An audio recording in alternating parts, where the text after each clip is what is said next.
All right. Exciting times, guys. Another day, another correct prediction for me. Who would have thought? Me. I would have thought.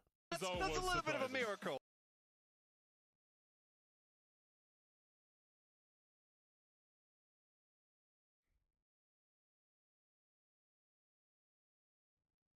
Why T1 sucks so much, man? Bad meta for T1.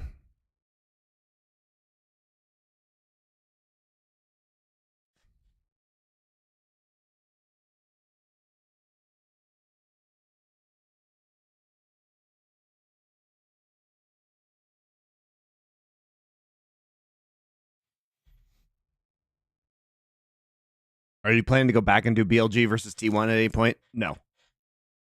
Deal with it. We're doing all the rest of the games for this MSI. Okay. G2 no, I just don't have time, unfortunately, to do that. Thank you, Shadows Died, for your Twitch Prime sub. Good morning to you, Ralph Mazzone. All right, let's get into it. I can give you that. TL looking to make I don't have a lot of time today to do this shit, so we gotta get... Stop updating my ad block. I mean, I don't block ads. Of Yon, of Appa, of Umpty this year as well. A lot of faith being put in the name because ban the only. Okay, Ash ban. This is the necessary ban. This is the ban that FlyQuest forgot. This one is necessary. This enables their style. However, intriguingly, Senna is up. Key T1 pick.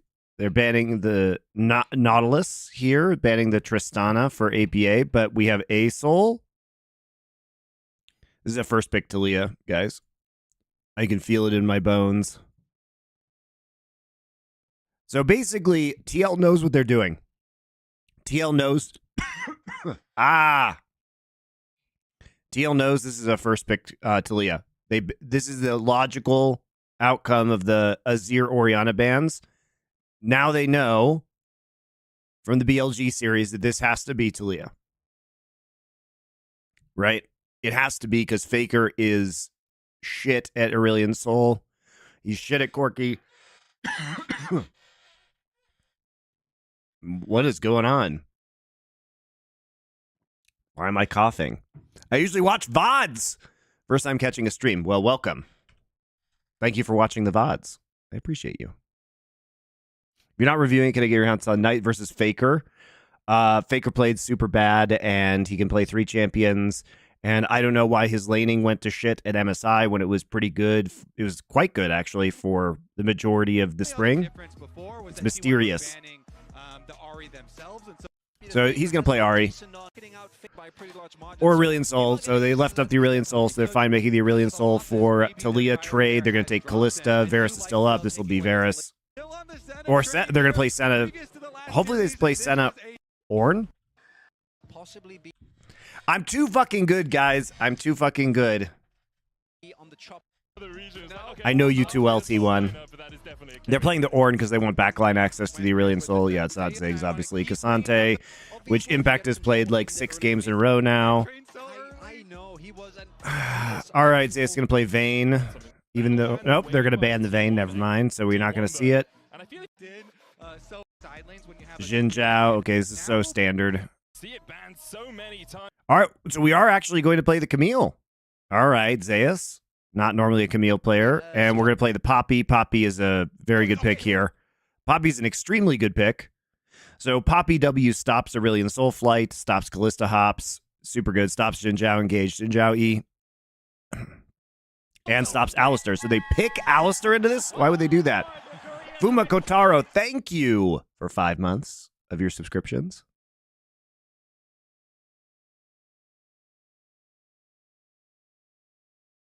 Yeah, we'll see how I feel after this, but I'm feeling G2. I already was feeling G2 for T1. His wrist must be flaring up or something. I agree, man. There's not... I think his injury is bothering him, Faker. That's my guess, too. I have no information, but it's just the way he's playing. I thought this was a literature stream. Pretty sure I made people mad by just talking about poetry yesterday. A little bit more tankiness, a little bit more engaged potential, but you do want to avoid The best at top lane so far, Keen. Keen and Broken Blade. And Bin. To a comfortable spot for the 2v2 lane. Top side for T1 in particular looking extremely lethal. The combination of Camille, Poppy, and Talia in the Kench. But the Tom Kench, even though Carrier is a great pilot, didn't really end up working out in the series against BLG. I think that's one of the large reasons why they have dropped. Would Faker retiring be good for LoL esports? No, God, no. It would be terrible. LCK's viewership would fall by like 50% immediately. I'm just happy to see that there's a way to kill Cassante. Yesterday's series when I saw that Jensen got benched for quad. Yeah. Now we have to deal with Quid and Quad in the same league. I mean, Jensen was bad, guys. I don't know what to tell you. Jensen hasn't been the same since he took his break. He can play like 2 champions at a time. He is washed. Under the cosh a little bit at this MSI, underperforming, I think, in many people's estimations. But for TL, this would be a David versus Goliath sort of story. It would be biblical if they managed to take... Hyped for the Quood. Yeah, we need a Quood and a Quoad. Got out to that lead against T1. TL weren't quite able to close it. Now with a new look jungler, the general ordering his directions out to Team Liquid. All right, so these compositions, guys, I mean, this is standard for, I mean, the Camille is a little interesting for T1, but you have excellent fight control with the Poppy here into the composition. You have some backline CC, like the Camille plus the Ornn. So Camille is nice because it's not only good in lane versus Cassante, but you can actually just lock down APA. So you have good dive between Camille and Poppy with some additional engage with the Ornn. Really well-rounded composition. I think this is nice for front-to-back 5v5s. You know, you can peel. Like, Core JJ's job is going to be mostly probably to peel these two off the back line, right? As opposed to, you know, you need to keep APA safe here. Kalista late game, like, the thing is you have to really dominate lane, and T1 is probably going to... I don't think they're a lane swap, actually. They're just going to play into it because you don't want to lane swap with the Camille. That is a little bit awkward. I mean, I think Team Liquid really has to snowball out of the bot side. I think the Kalista pick is kind of a bait. It's just such a snowbally pick. I'm not a big fan of it. Did TL pick red side for game 1? I assume they have side selection because they're they're NA #1 seed versus Korea #2 seed, but I'm not, they may have flipped a coin for it because it was loser's bracket. I have no idea how side selection works here. I think it's probably a coin flip, and I don't know who picked. But let's take a look at game #1 here in this open. So they're trying to see if there is going to be a lane swap, probably because Cassante is going to be much better in the lane swap than Camille. So they figured out it is a lane swap, but at the same time they burned Owner's flash, which is unfortunate. Nowhere near the rest of his team. He's still down in bot. Stardust picked up for Rapper. He's at 4 TL looking for the invade. Yeah, they're going to continue. Gonna be shouts to farm to soul off APA in the mid lane right there. Lane swap here. Keep you up on the top side. They did not get the last hit on that ward that was up by Raptors. And so that one did remain, the extra golden experience there. And let's track Zeus and see what this Camille can get done in a lane swap, because it's been hiding around on the side of TL, and Zeus is actually poking around. If the top laners can soak up experience, is one of the biggest W's in lane swaps. And if you look at the glad if it's to accompany me on a 2.5-hour drive. Well, we'll be here for 2.5 hours, I can tell you that. To soak up experience, but he's kind of looking to do so. Meanwhile, Impact is just sitting in lane doing so. Yeah, but one of the great things about Senna is you can move around the map a lot. All right, so Camille coming into mid lane for the level 1 play. He's got E. Wow, really? Zeus takes a tower shot. And he did have to flash that, because if the stun hits, then you're going to get the fallout from Faker. Yeah, that's true. He did have to flash, because otherwise Faker could have had W. People do see him getting spotted here. This should come as no surprise. T1 picked blue game 1. I think T1 wants to be on blue side because it allows them to first pick Talia, which is going to be really important for them, I think. really early on. Unless Faker shows us he can play it more than 3 champions. He's going to back away. Owner looking for the stun into the wall, lands it. Impact down to about 150 HP. Owner still chasing. No flash, remember, on him. Impact holding the ghost and just walks away. Yeah. I kind of like how Owner just walked at him and S-keyed for a second to try and fake him out and see if he was going to get the ability to draw. In the end, Impact still walks away, though. And he did kind of sneak a level, but now we have the collapse. Looks like TSM might be out of Apex Legends. Imperial Hell left the team. Hell yeah. And her members have followed the Falcons. Oh, yes. They're going to go to the Saudi team. I mean, it's just trading one kind of evil for another, I guess. He kind of has the Ari. Nah. Nice Hex Flash here. Owner doesn't get the stun into turret, but they still are able to set up the WE, and Guma's on the roam. Really nice first blood.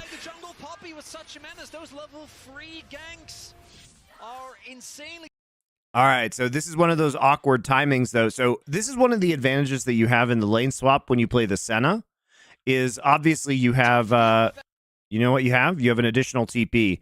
So Keria is actually able to TP into the top side here while Camille catches this wave. This is actually really good by T1. This is really well played by T1. This whole sequence is really good. Because they not only are they making a play, there's the Chinese observers are showing this, you know, wave hitting into the top side, right? And not only are they just going to make a play right here. Just died to that tower. Meanwhile, though, Owner look back in the mid lane. Seismic Shove will knock him back. The chase continues as TL are on the board. Right, but Camille and Ornn are down here in this bot side. You're going to go get the catch into the top side here. Those level 3 ganks are in the mid lane. This entire wave is so this is actually really, really fucking good. So look at what T1 does, guys. They deny this wave, they get a kill, they deny the wave down here, and they catch this wave. This is a huge advantage in the lane swap. APA already used TP. That is a good point. Matt Scoot 2. Indeed he has. So really excellent lane swap, especially because they get more plates in the bot side. Really good precision of an attack here in mid lane. That's super good for T1. Yes to Aurelion Soul here. Faker able to follow up. The problem is the Senna is a little like Senna got the kill, but Senna's like the fasting Sennas have been interesting because they don't really get souls right now because they don't trade very much in lane, and we've seen a lot of lane swaps, and you want like 20 souls per 5 minutes, so you want to have like 80 souls at 20 minutes, 40 souls at 10 minutes, etc. You can get more, that's great, but you don't get like any souls with Senna like this. We'll see if Yon is able to catch up with that, as right now we are looking at standard 2v2 lanes here towards the top half of the map. Cordo did soak a little bit more than Guma did, who was walking around early trying to... So Senna back in lane right now, and we're getting the 1v1, so this is pretty good for T1 at the moment. Let's carry a building. Oh my god. Hell yeah. Well, pushed him out of the queue, but it doesn't matter. Good punish on the shitty Aurelion Soul lane. The thing is if he doesn't have flash, he can't do anything because he can't fly out of Poppy W. The Poppy here is such a mega pick, actually. And it's one of Owner's, like, long-time picks, so it's very good. He's sitting at 16 CS already. Faker, who was one of the more criticized members of T1 individually, is not having the greatest performance. This time his team giving him so much more help. Faker's playing this pretty well. 600-700 gold lead here with this Talia in the best position you could possibly imagine this early in the game. Also shutting down one of the big win cons for Team Liquid. Like, APA on this Aurelion Soul is a menace when he can get stacked up, when he can get, 200, 300 stacks and start to zone out entire portions of the map. Here, already sitting 0 and 2 and only at 15 starters, as Carrier uses the Bellows Breath to avoid the knock into the wall. Will be stunned up, but only loses half his health. Really smart CS mid diff, yeah. Harder for APA to type in chat if he keeps on dying and going back to base. When it's a gray screen, you have a lot more time to type, don't you? Does it make it easier? Yeah. So I think it's easier, but it also lessens impact. True. Owner being chased out here by Umti, who's just looking to steal away these Razor Beaks. T1 have a man advantage as Gumayushi is shadowing Faker in the mid lane. Smite will come down, Umti secures it. Owner's just trying to be as much of a nuisance as possible as the grubs are going to spawn. And T1 look to make those their main objective. Yeah, I mean, it shifts the whole game so They have much. perma mid pressure right now. Mid pressure. Just so many minions lost there from Team Liquid, but it looks like I mean, Umpty maybe will take one of these, they but have Gore and Umpty poking around here. neither jungler has smite. Smite though for a smite steal. I really think as well. also the difference between having a Senna who can roam around and then All right, they get pushed in, so they don't get one. Like a nice move by TL. Whilst he's taking camps, can go to mid, take souls, leech a little bit of XP. Alistair doesn't have that same luxury, so even though, you know, so far it's a grub apiece, TL will get there second. Yun's already 6, Gary isn't 6 yet. Even when he hasn't actually been laning against anyone for the majority. Oh, B's dead again. APA is going to try and get away, but the flash steadfast presence pulls him back. Still no flash for him. And the dragon is sent He's firing his laser at the minions, guys. This is what I mean. It's so hard for the Aurelion Soul to play into Poppy when he doesn't have flash. See, he instantly reacts, right? You can see He instantly reacts, but you can just flash on top of him with W like this, and it's over. It's fucking over. They, you know, Faker doesn't even have E, but it doesn't matter.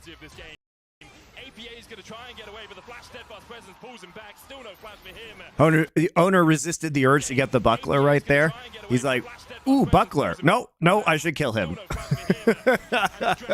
So I don't need this fucking buckler. I can't watch anymore. Turn it off, guys. Oh my god, it's brutal in mid. Why does APA lean up when they just push Poppy off grubs? Because they think they have river control, and they don't think that Poppy's going to be there, and also he has to farm, and I think Faker... So Faker could be perma-pushing with Talia by just slamming Q, but I think Faker's intentionally letting the wave push back to him so that APA has to walk forward. Like, what's his choice? If APA doesn't walk forward, he just never gets farm, and then where's the damage on his team? He has to be the mid and late game damage on his team. He's got a fucking Callista. That's a flash away from the call of the Forge God. Gumi usually was there to chase as well. And when BLG, they had been pressing. Yun is playing too far up. Yun is playing too far up alone, so he has to flash. Alistair's not there. And when BLG, they had been pressing mid lane champion pool, and they were trying to pressure Faker more. They were trying to prioritize early picks on the Talia, but since T1 are on blue side, they were able to lock that one in. And then Is this the hardest we have ever seen Asol punished in lane? I mean, probably not. He is very punishable in lane, guys. But Poppy is the fucking queen of punishing Asol. I mean, I'm sure we've seen some nasty ass like Lee Sin, Ahri lanes in the Aurelion Soul that also are fucking terrible for him. Do you think Yun had a nice turning? I do. I mean, he's been playing well. Investing in this bottom side right now, Kerry is moving across, and it's likely to be a play around a first trade. STL, I think you're kind of looking to try and utilize the amount of... What am I eating? I'm eating steel cut oatmeal. Or finding a combo, APA throwing his ult on top of that, and then Umpty trying to split up the fight. You can't take a straight up upfront fight at this point. You need to try and find a numbers advantage somehow. That's one of the things where Talia is so big. It's because it makes it so much harder to find those opportunities. Add to that the fact that there's a Poppy in the game who can very easily turn fights in your favor in terms of numbers as well. And it makes it really hard for TL to pick up the Drake here, as obviously the earlier grubs, they actually were able to relatively successful contest. So when it comes to objectives, TL still able. No, TL really doing well with the objective rotations, like swapping their lanes back around off of pressure. They gotta focus on their early tools. Their early tools are the Callista lane, like you're talking about, and the Xin Zhao combination. They have to do a lot more, though. That's the problem, is like T1's going to be really comfortable in this game at this point in time because Aurelion Soul is going to take 10 years to scale. And he had to build Merc Treads first. That feels so bad. Continuing to focus over here, just always hovering, always looking for these flash plays or the Hex flash plays. Jay looking to catch out Ona as he moves towards his bot side jungle, but he realizes enemy bot's missing, enemy jungle's missing, probably don't want to step in there. There's no camps there for him to take either. Gumushi and Perrier just answering the pressure from Team Liquid. You can see Zeus moving down from top as well. I was wondering whether he'd look for APA again in the mid lane, try and get that flash down. Instead, just walks over to the Scuttle Crab, sees it's not there, and backs away. Man, every single seismic shove with no setup is landing, and those rocks are painful.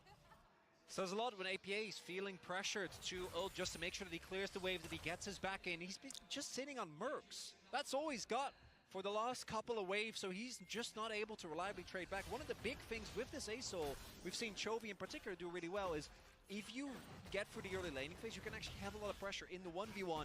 But because T1 has focused him so relentlessly, yes, it's gotten Faker ahead, but it also means that this A-Soul, as with many of these stacking champions, like once you get set behind in the early game, it takes so much longer to hit your benchmarks. Got just gank mid here for a little bit of mid pressure, push that in. OG's just Owner's like, oh, Owner doesn't get. Oh, he got the W at the end. I mean, those Rip. mites really do help out. When you're running the Taliyah and the Camille, we talked about this in Champion Select, but the possibility of opening up the mid game so that side lane play and the extra pushing. Did ABA not level up his ult yet? No, it's leveled up. He used it. He used it. He used it right here. With no setup is landing, and those rocks. He used it to farm. Painful.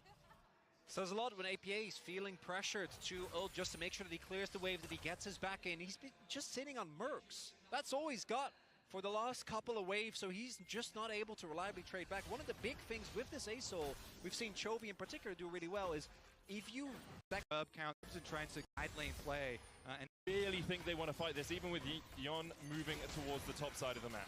we'll see. Maybe they can catch them on the exit because Carrier doesn't have his teleport available. Yeah, it's going to be really hard for them to take, so it looks like 4 grubs. That's really good for T1. They're excellent at using it, plus they have the Camille and the split push, so. Nice Poppy eject. Oh, red buff kills him. We'll be able to get one. he has smite. If he could steal one grub, it would actually be huge. It would be huge. This is the wall. APA coming across with the singularity as well. Kumiyushi's going to keep him away. The grub resets at 2,000 HP. Umpty dashing forward onto Faker, who has to flash away. Wow, they actually get one. That's actually mega.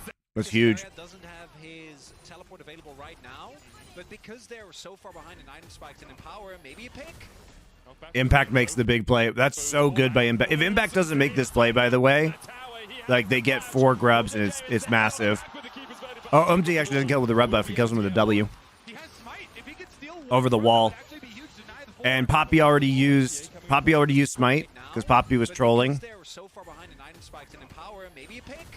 This is also Owner's mistake. They got too comfortable.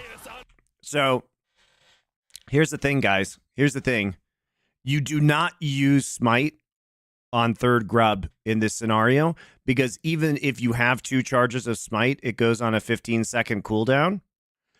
And so basically your goal, you have to ask what your goal is. Your goal is to acquire 4 grubs. If it is contested, you can smite, because let's say that they make this play a little bit earlier and they're walking down, right? Then you may want to smite so they don't get 4 grubs, right? So you can just even it at 3.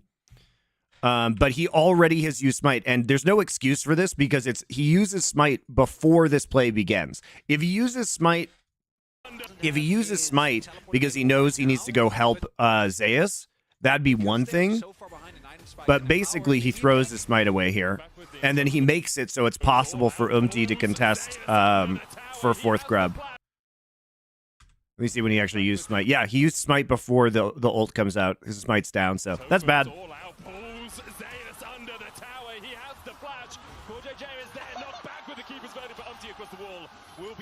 Because if he has the smite here, now obviously it would have taken him longer to do that other grub, but you can see at least they'd be able to potentially contest this or like throw out a Taliyah wall, and now they can't do that.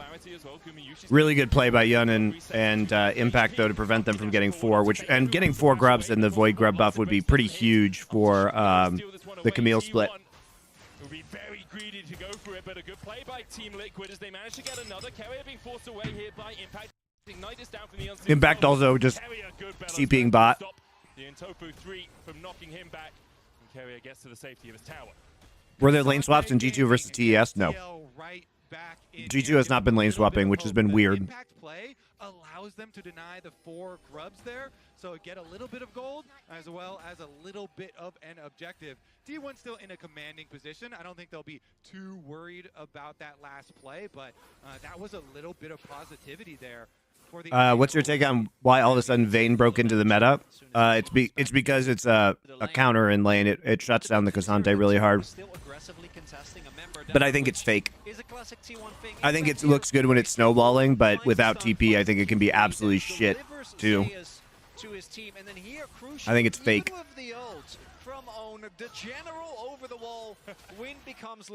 Everything about going to Thailand for some Muay Thai. I mean, I've seen Muay Thai. I've been to Lumpini Stadium in Bangkok. I just haven't trained there. This is the type of game where if you lose control of the mid game, you're never going to reach the point. Is Umti? Umti has to flash away. Weaver's wall from Faker as well can separate. I've seen fights there. But he decides against using it. Impact holding the wave far enough away. Has that Iceborne Gauntlet. So looks like TL will survive any possible dive for now. Gumayushi chasing Impact out. CoreJJ on his way down through the bot lane. I was going to say, like, the other window for Team Liquid is Faker has no flash. Like, you could just do to Faker what he's been doing to APA over the last few moments. The issue with that always is you need river control, you need vision control to do it. And right now, all of that bot side river is in Team T1's favor. Yeah, maybe you're looking at CoreJJ, captain of TL there to try and get out on the map, start making some plays. He's level 6 on the Alistar, does have his flash. Maybe he could get into the fog of war. The only problem is T1 vision control has been so good, especially around that mid lane. Yeah, you can see Gumayushi at 34 souls right now. It's really shit.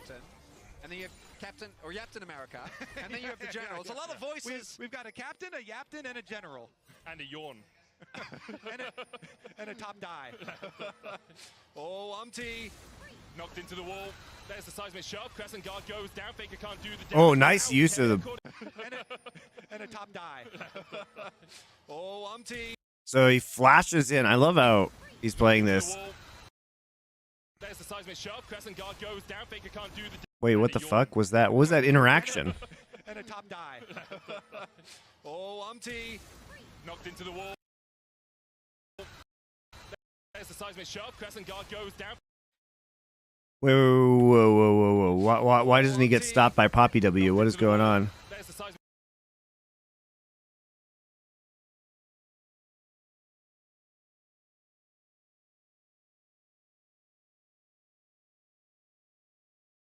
That's super weird, guys. But Poppy W stops Blast Cone. I understand he's hitting the Blast Cone. What I don't understand is how the Blast Cone is propelling him. He must be slightly out of range of Poppy W, but he looks like he's inside of it. I mean, he looks like he's inside of it. Like, I mean, look at this.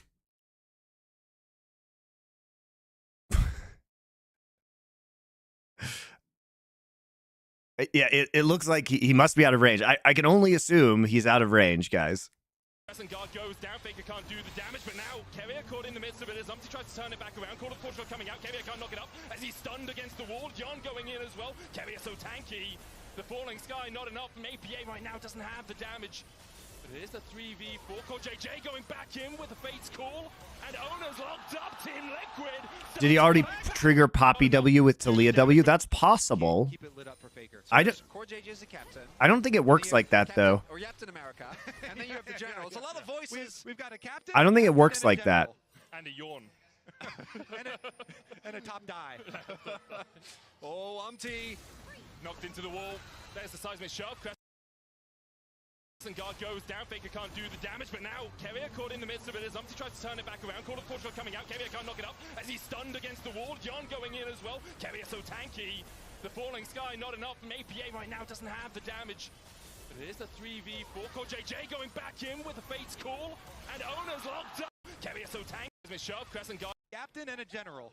And a yawn.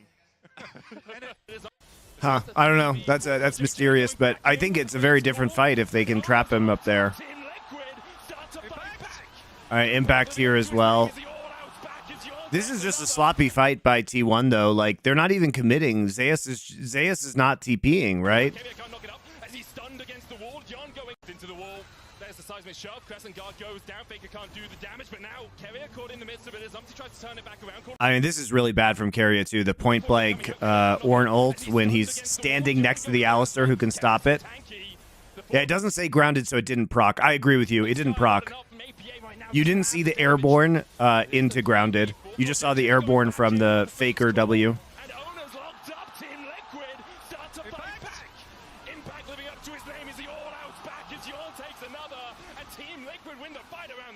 Crucially there, so much damage goes into Umti, and T1 is a member down, so Umti with his ultimate... But like, I don't understand what the game plan is here for T1. Like, you want to get the Drake, but you're not actually committing Camille. Keep their dragon stacking alive, and Impact is always known for coming to Owner getting that big burst T1's going to get fisted by G2. That's what I was saying yesterday, guys. The extra pressure of other DPS on him is fine, kind of healing up with his Conquer and his auto. I think G2 wins the rematch.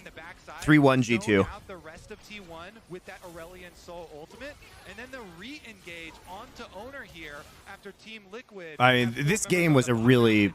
I mean, T1 got huge advantages out of the lane swap, though. I just don't understand why they're trying to play cross-map for two objectives at the same time. Strategy is about opening up the map with the split push with the Camille and the Talia, and Camille, Zeus did get outer tower. Just want to mention that, as you were saying, because Impact, he is a team player, but it also means that he's going to go further behind in terms of individual goals. So Yamato shaved his head over the one loss? What does that mean? I predicted T1 or T1 3-1. It's only going to get harder and harder to reliably deal with it. Also saw there APA actually buying a lot of time with his stun, finding two people, meaning that there was a little bit more space for TL in that team fight. With a Hextech Drake, though, I think getting a 2 Drake lead gives you a lot more freedom. I don't know if that alone is going to be enough, because T1 have a lot of really great tools. Why the fuck did I predict TL to win a game? Because they actually have good macro. Yun and APA have been playing better, and T1 has been playing like garbage. But anything that you can use There now too is definitely something that Team Liquid would want to try and focus on to get. He said he would shave his head if TL won a game, and they did, so he shaved his head on stream. I don't know. Shaving your head for anything but a T1 3-0 seems kind of crazy. Credit to APA, though, on that Aurelion Soul. He did fall behind in the early game. He's still a little bit behind the pace you'd want to be. Is the new management of play versus trying to expand on high school esports? Of course, yeah. Right now, he'll start to get a little bit more as we go through the game. Umpty locked up. Weaver's wall coming in as well, and Umpty realizes he needs to get the hell out of here. Crescent Guard called to the forge, got TP in, and Team Liquid looks to take the fight. Faker has the flash across the wall. Core JJ with the unbreakable will. Maybe an unbreakable spirit here for North America. The skies descend, and Team 1 descend behind them, 6 feet under.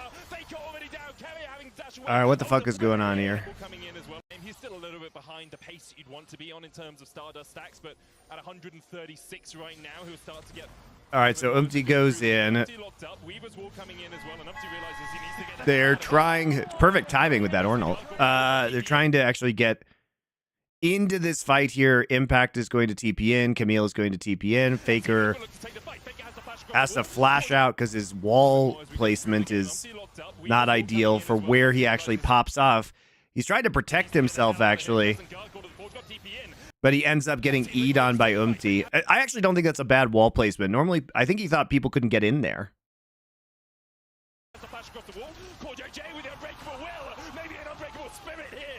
I mean, he gets Alistair out. But the problem is the Camille doesn't do anything. The Camille is late to the fight. A huge double knock up there. Zeus, he literally just comes into the fight to get hit by buffed Aurelion Soul ult, and then engage, take half his HP bar out. So they actually never get a chance to get onto the back line. Umpty actually has a very good Crescent Guard there. In the fight. And it was T1 that thought that they were ready, that they could take down Ultimate again. So much damage goes into the Sinzao. Exactly. They got the full combo onto Umpty, but Umpty popped his ultimate to yeah, the Xin Zhao ult is pretty troll, and also Zeus just hasn't been there for a fight yet. You need to get onto the damage back line. T1 still has really good backline access though, so. I'm not sure Team Liquid will be able to get through him quickly enough, but that breath of life is a breath of death, and now Faker joins the party. What's Faker doing? What the fuck, man?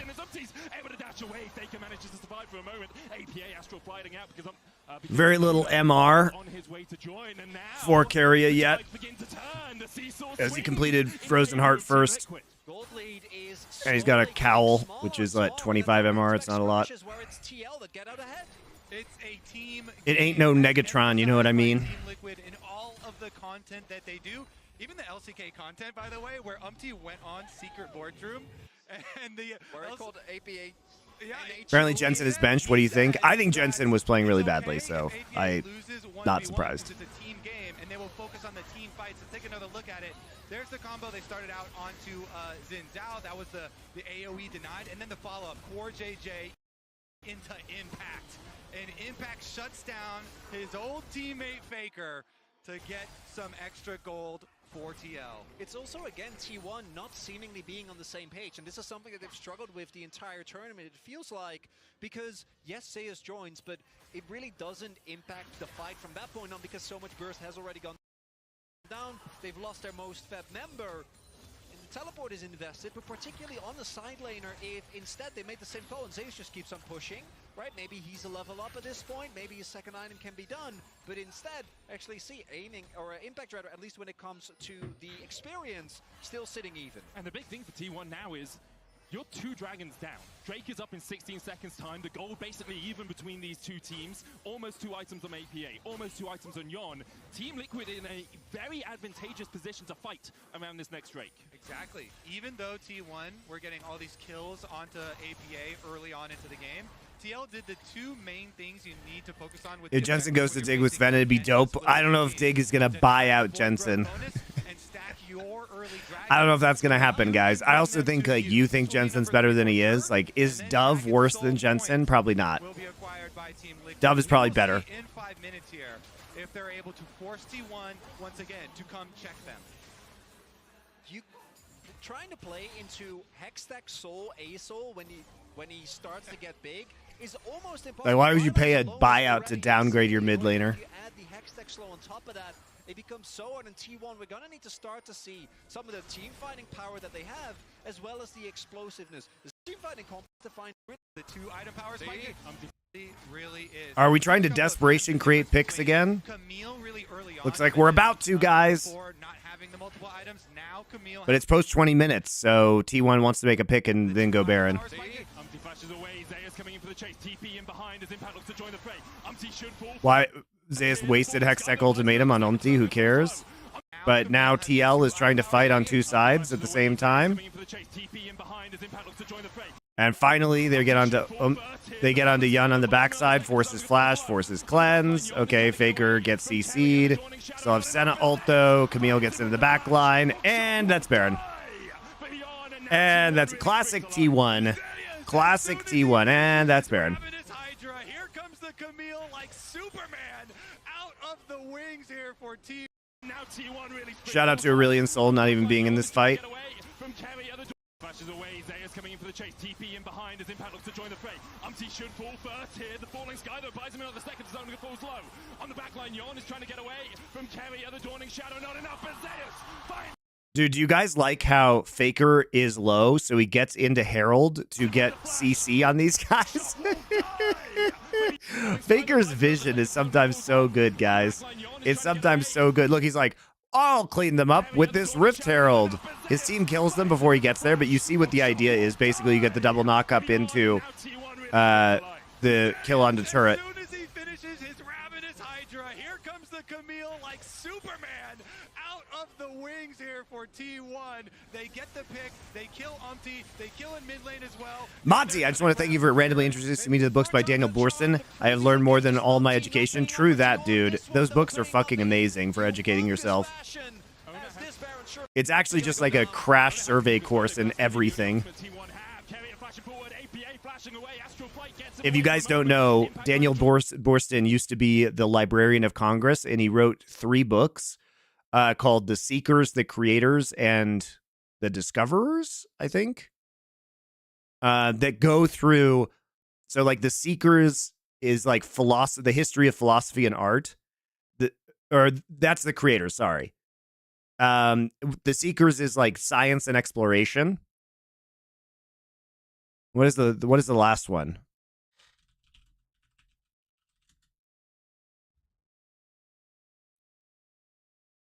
But honestly, like some of the most fun, the Discoverers, yeah, that's the one about science.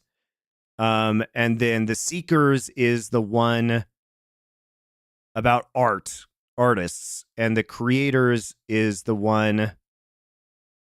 Oh no, the Creators is the one about artists, the Seekers is the one about philosophers, and Discoverers is the one about exploration and science. But those books go so hard. It is amazing how well he does about doing a survey of all of these subjects, 1 book each, and then you can just dive into individual subjects that you're interested in after that. I actually think that it should be the foundation of every college education. So giving up the Baron buff on him is a bit rough, but still immense win for T1. Yeah, it's crazy. As soon as he finishes his item, by the way, he just finished his Ravenous, and then here he Faker kill score JJ with Rift Herald. Oh man, that's true. It's the first time I've ever seen that. That's funny. But it's a good play by Faker, right?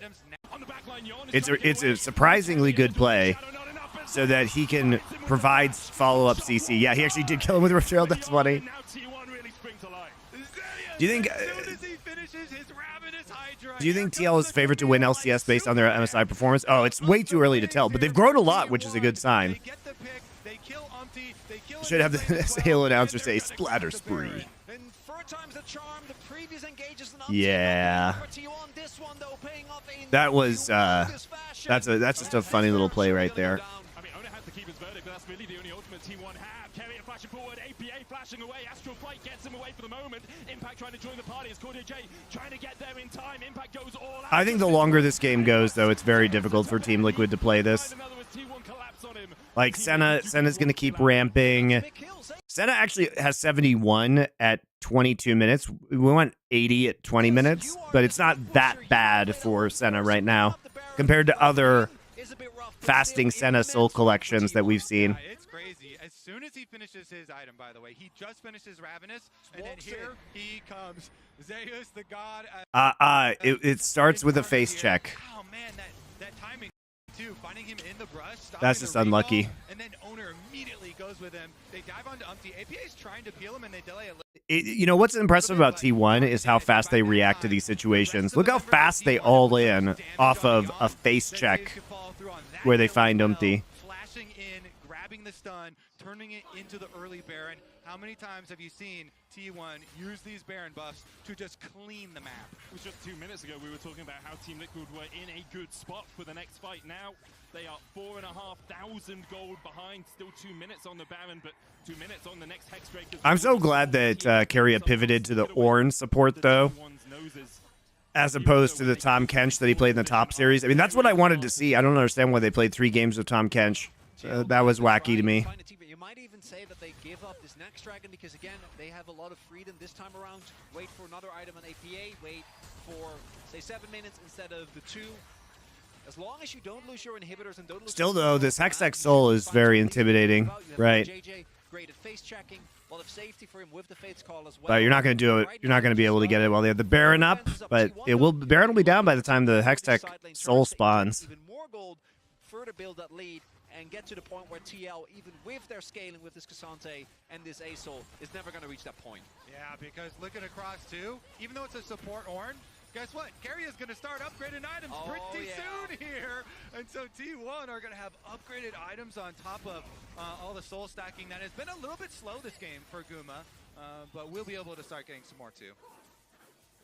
It's kind of seesawed between APA getting put behind in terms of souls early game, and now Gumayushi not being as quick after having a bit of an accelerated early game in terms of stacks, only getting up towards 80 right now. APA up 240. The tier 2 in the bot lane falls.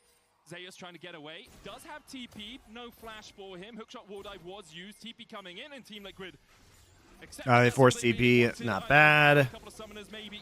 They get the TP out. They do have 3 TPs though, so it's less consequential. Nice close to ult. Trying to wall somebody off. Umpty just commits suicide. Oh, they have to use the big ult. Oh. But it's at a heavy cost. T1, they're going to keep going. Two big ultimates gone. Impact looking for something here as well. He's waiting in the wings, waiting in the bushes. Will T1 over 5,000 gold Baron power play of 7k gold now. This is basically unlosable unless there's some sort of Hextech steal. In the end, everyone is going to get away for T1. They got 3 tier 2s out of that play, so the gold continuing to balloon in their favor. Yep, they literally just wiped Gore Wings! Thank you for your Twitch Prime sub. Are you going to do a post MSI power rankings? Yeah, I will before the next split starts probably. At their inhibitor ones, and you already brought up the difficulties now with fighting this dragon. TL are trying to get some vision first and poke around over there. APA does technically have. I think I will do that once I get back to Korea. Good evening, Monty. It's not evening. Morning. Of actually trying to fight this dragon. When it comes to souls, Guma's been struggling, but he does already have his Lord Dom. Zeus might be in trouble here. He's always lonesome here. Like, TL know he's in the area as well. You can see Corday starting to collapse. Team Liquid have given up the Drake. Is G2 100% ahead of TES? I mean, they beat them. Yes, is the answer. No angel saves you from a god. It's Zeus picking up the 1-for-1 in the top lane. With all the resources. Though into the hookshot wall dive. APA Samus. No angel saves you. No angel saves you from a god? What? Who's the god? Aurelian Soul? Into the hookshot wall dive. APA Samus. No angel saves you from a god. It's Zeus. Oh, Zeus. I see what he's saying. That's actually clever. Zeus is the god. And no seraphs, because seraphs are angels, right? That's actually a clever call. That's not apparent on its face, but it's actually a very clever call by Medic. Yep, T1, they're inside those inhibitor turrets now. One inhibitor down. You do have to know that a seraph is a kind of angel, though. Something there as the Alistar goes to venture into the jungle and try and find an angle, but look already a bunch of that is a good call, though. By the T1 members as well. The problem is there was no Seraph's Embrace, so the Seraph's was on Faker. There's no Seraph's on APA, so you know. You know, it ends up not working, but yeah, he wanted to get that wind becomes lightning over the wall, but because Zeus went for it there onto APA, he got the extra rush on the damage, and Umpty couldn't jump over, and so had to walk around, and Zeus got the 1-for-1. There's a locket, not enough to save him in the end. Owner getting forced out here. The Rylai's from APA doing quite a lot of work. Zeus pushing in. Is Asol an angel? I don't know. Who knows about lore? Into a play. Baron up in 45 seconds. Yeah, with Camille, He thought Locket was Seraph's. Oh, yeah, that makes sense. That's an understandable mistake. The changes No, it's great. We love Medic. pretty substantially because of the changes to all the walls. So without reliable ways to start your hookshot, find enemies, champion becomes a lot weaker. APA there couldn't get far enough away, and now I like his Medic growl when he does like this. There ain't no Seraphs, or there ain't no angel that can save you from a god. He just goes like this. Apply pressure now. You've got 3-item level 16 Camille. This is Zeus scaled. This is Zeus with ultimate power in the side lane. So you can just have him split push on the bottom It's side of his the map while iconic big call voice. Control the vision as Team Liquid will try and poke around. They will try and stop this play. Here they go. The wall from Faker should stop. Betty growl with an American accent sounds like a Western movie sheriff. It's true. All right, Poppy ult misses. W misses.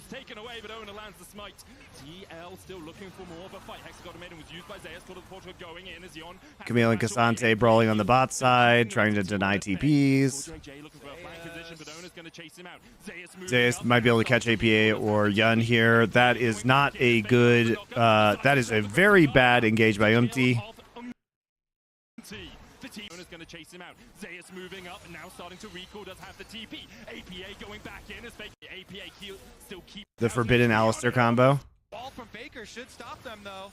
Yeah, how do you get into the pit with the Weaver's wall down there? Now it falls. Empty looking for the steal. Keeper's verdict. Yeah, that was really close though because they couldn't burst it fast enough.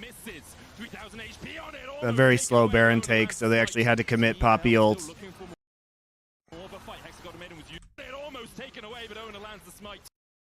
Dom was enjoying the series, MonteCristo. What is this?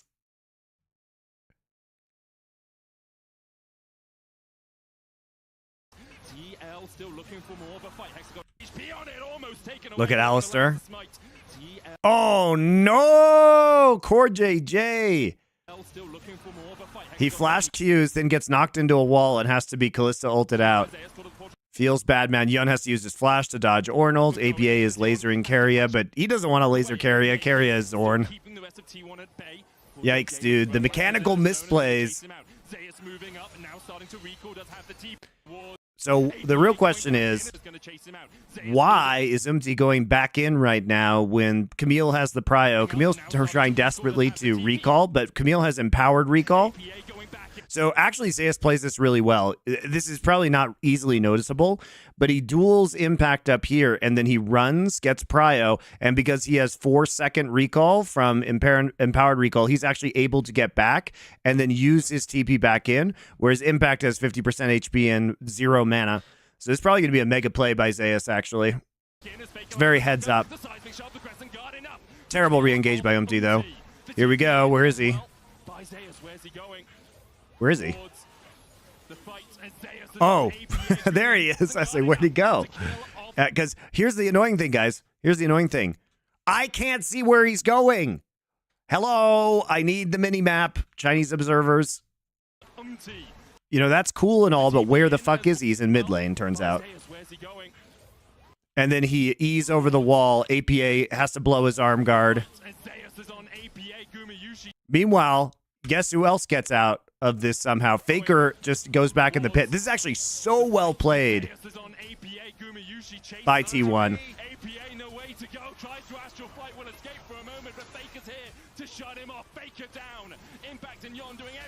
Dude, fucking shout out to Empowered Recall. That is so good. TL look for the Hail Mary. Maybe we could get a contest on this, but it's gonna cost them. What do you guys think about this one? I mean, this sequence is really good from T1, guys. Oh! They just win the game because of it. They literally win the game because of Empowered Recall. What the fuck? Did anybody else talk about this?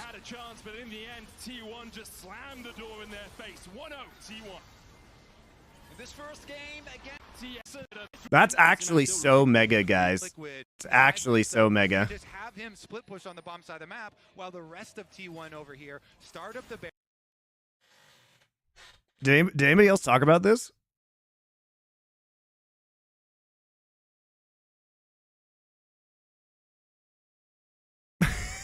Dom was too mad and shouting at Umti. I mean, that's understandable.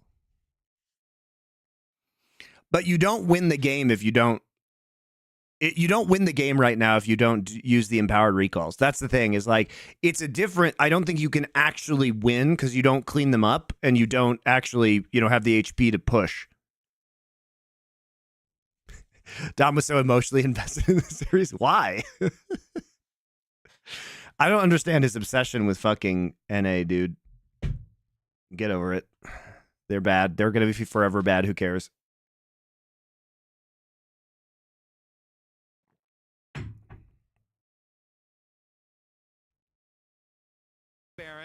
All right, we're going to make a TikTok, guys. We got to keep making the TikToks. I know you guys love this part of my stream. We got to tick the talk, though.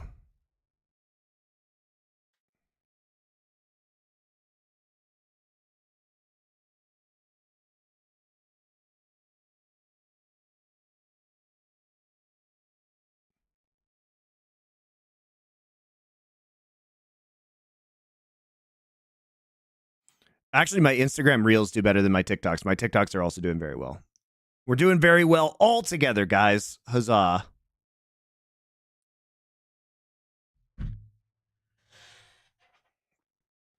TikTok, yuck. Well, I agree. I would like to not do these steps also, but I also would like more of you to watch my streams, so. He couldn't jump over, and so had to walk around. Wind becomes light. Yeah, we've committed all the walls, so without reliable ways to start your hook shot, find enemies. Champion becomes a lot weaker. APA there couldn't get far enough away, and now T1 starting. TikTok viewers like Empowered Recall because their attention span is less than 8 seconds too.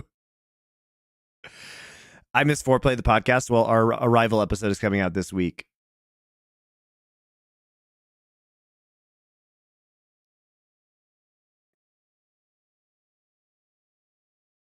To set up for the Baron. And then we'll get into the next episode, guys. Metro Bandit. Thank you for your Twitch Prime sub. All right, here we go. TL with ultimate power in the side lane, so you can just have him split push on the bomb side of the map while the rest of T1 over. I'm trying to figure out where we start this one. Here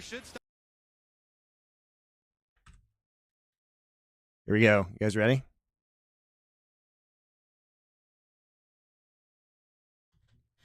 try and All right, let me show you guys how T1 can win this game by using empowered recalls instantly, and it's a heads-up macro play from T1. Okay, they're going to start by taking the Baron here. Meanwhile, we have Zeus trying to dual impact in the deny TP battle in the bot side of the map. So T1 is going to finish off this Baron, and then they're going to start using empowered recall. So after this duel goes down the bot side, Zeus pieces out over the wall with Camille E, and he starts running to mid lane to get an advantage. He realizes that because he has empowered recall, he can go into the brush by mid lane, then he can use that 4-second recall to get back to base, come back with full HP, and TP back in. Faker realizes the same thing. He will back off, also recall back to base, and utilize the TP to get back into the fight. Now, T1 is obviously very ahead in this game, but what it does is it allows them to close instantly by cleaning up this engagement, getting into the back line, and then having the HP to push through immediately for the win. So Faker and Zeus here using that empowered recall advantage to translate into an HP advantage, to get the kills, to end the game instantly for T1's victory in Game 1 over Team Liquid. There you go. Not bad, right, guys? Was that succinct and pithy? Champs of this game at least. TL, they fought and they fought and they looked like they had a chance, but in the end, T1 just... Would you watch 10 out of 10? 1-0 T1. This first game again. Thank you, guys. Thank you for stroking my ego. I appreciate you. 8 out of 10. My attention span has been lowered. I know you guys hate this because you guys like the long form analysis, which I appreciate. We all love that. But we need to encourage the youth of today to get invested in long form analysis, guys. Team Liquid though this time on the blue side, Kobe. Please let me full screen. Going to return to the mid lane champion pool that Thank we're you. focusing on, and them being on blue side does allow them to first pick and take away that Talia if the bans are going to remain very similar here. T1 themselves with the Lucian Tristan. You mentioned Into the AM when you talk about sponsors. There a promo code for that. Their stuff looks good. Yes. So I'm actually wearing one of the shirts right now. Very comfortable. I would wait until we'll do ad reads next week for Power Spike and for Summoning Insight. Wait until May 20th.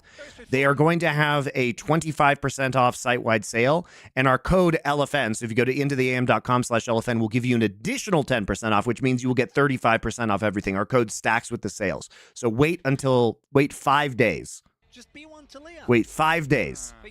Then I will save you 35%. One of APA's his most iconic champions, but I think he's had a decent performance on it. I will let you know. Try and push Faker. So now we're gonna get the Callista trade and the The Father's Day Advanced Gate ad read was so cursed on Power Spike.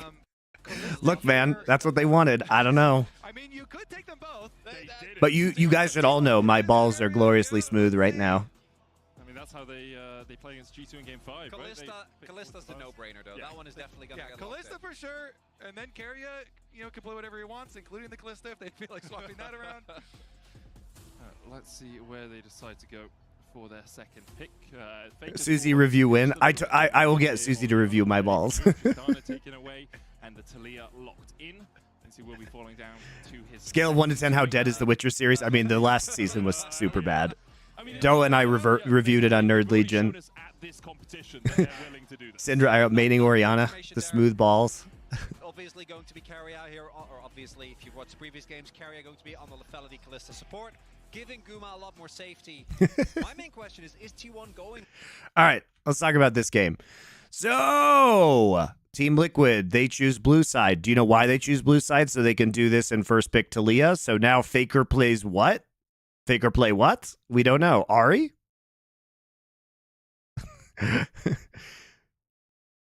Faker had a horrible Corki game. He had a horrible Aurelion Soul game. Ash band. So they keep the same bands. They just switch it over to the blue side. Now we get to see the Talia. But they do leave up Varus Callista. Now, this was obviously the danger. Like, G2 tried this in Game 5, and they got Giga smashed by Varus Callista. So T1's probably pretty happy as long as they can find something that Faker won't run it down on. Because the ASO, for Storm Faker just hasn't looked that great when we did see it. They get Nautilus this game because the Nautilus is up. Actually, T1 banning Senna is very interesting. Taking away the Tristana, not too much of a surprise, but leaving the Taliyah up is okay. I think why bother banning Tristana if you're just going to leave the Taliyah up? If anything, I think you should leave Tristana up to try and convince them not to take Taliyah, but whatever. Dude, the Lucian ban against Yun is pretty respectful and legit. I think you take jungle here. Oh, you take Ahri. All right, whatever. It is as we thought, so they don't want Ahri to be banned. I think a normal team probably takes jungle there, like a Jinzhou or something, right? So now we're gonna ban Sejuani for Umti. Twisted Fate, we're gonna ban Poppy because we have Kalista and Ahri. Like she presses R and you do die likely, and I think the Poppy ban also signals that. The Poppy ban is a little weird though. Like you could still take Toppy here technically.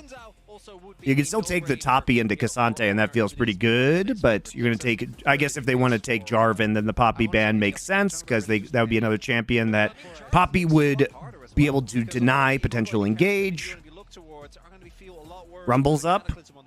Are we rumbling? TL is in a bind now. Actually, TL is in a bind. The Rumble is a real danger at the moment.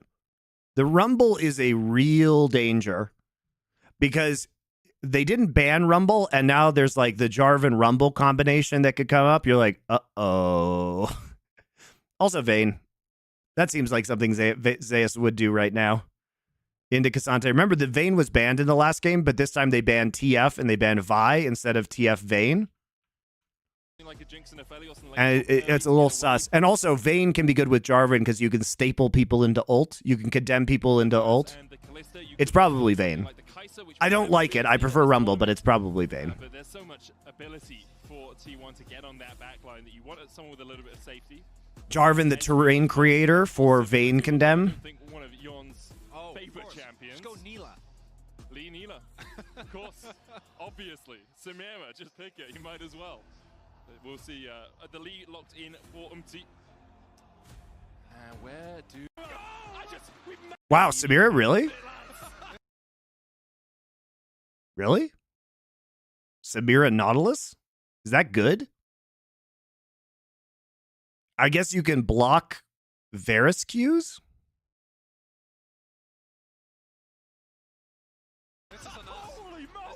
I don't know anything about this, guys, so we'll see how this works. Oh, it is the Vayne. Well, Samira best duo is not. All of Ahri's combo. That's true, guys. You can W a lot here. You can W Kalista Qs. You can W Varus Qs. So you can block the Varus Qs. You can block the Kalista Qs. You can block Ahri abilities. I don't know. It feels kind of scuffed though. Not the best track record for Team Liquid, but I love that little bit of spice, that little bit of surprise. It's worked so well for... They could have gone the G2 angle of Cog Braum here. Yeah, but they would have to play that, guys. You could also just play normal last champs. You could lane swap Jinx, maybe. I feel like lane swapping Jinx isn't terrible. The thing is you want to lane swap versus the Vayne anyway. Will it work here for TL? It's also because you're playing into Can you block the Jarvan E? I don't think so. Just go and scale. It becomes so much harder to reliably play out. So instead, I'll be honest, guys. I don't know a lot about... Jinx into J4 sus. Yeah, that's true. But also, you do have to pick between the Camille or between the Taliyah and the Jinx at that time, though. And it's not like it's a lot better into Samira. It's also because you're Ezreal, there you go. I like the Ezreal pick. Like, I feel like you're gonna lane swap anyway because you want to set the Jinx behind and you don't want the Cassante into the 1v1. So like, why are we trying to match them? I think Ezreal's a good call. I agree. Jinx versus Ahri, Varus, J4. Yeah, that's true. I agree with that take.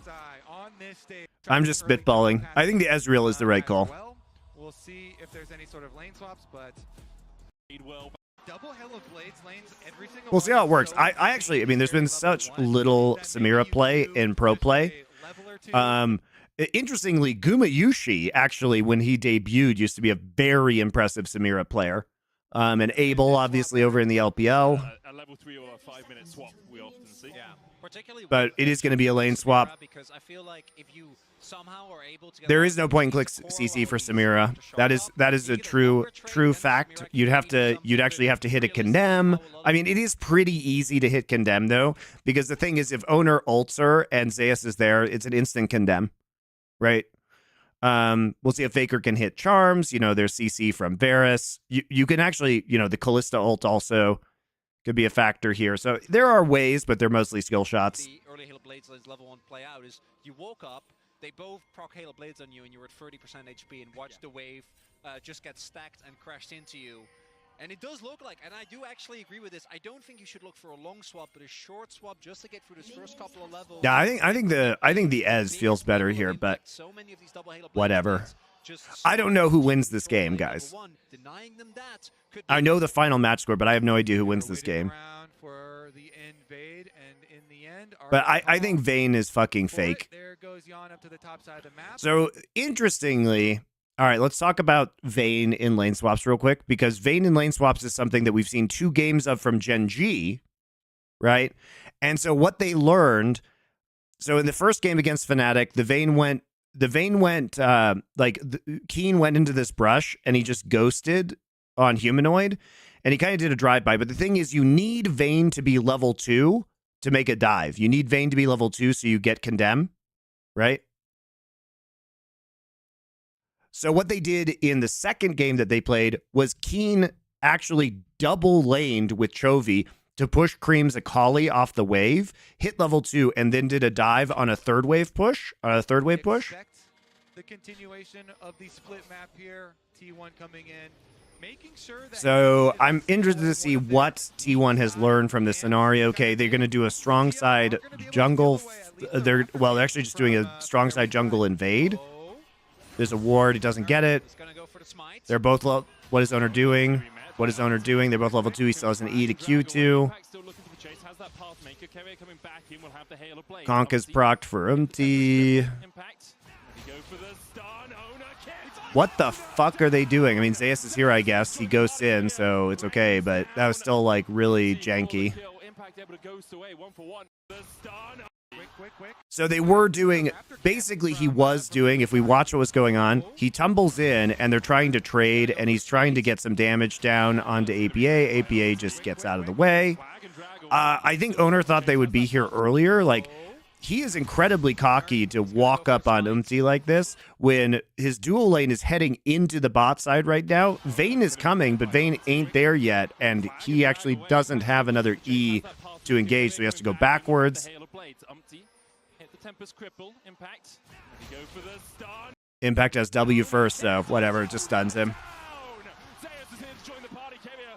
Diving at Cassante with 3 ADC is going to be rough. No, I don't think it is. If Vayne has condemn, it should be okay.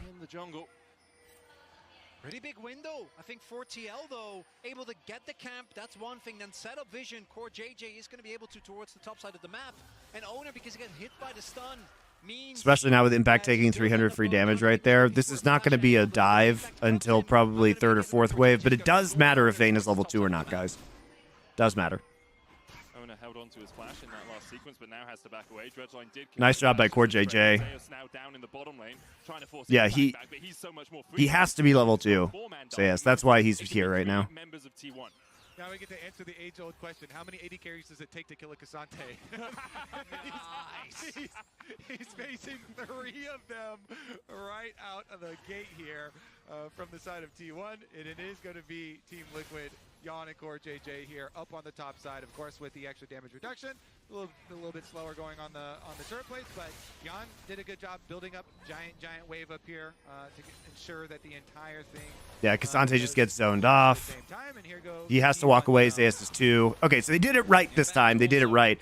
I don't like triple laning, but it was kind of necessary because of the shenanigans that happened in the jungle.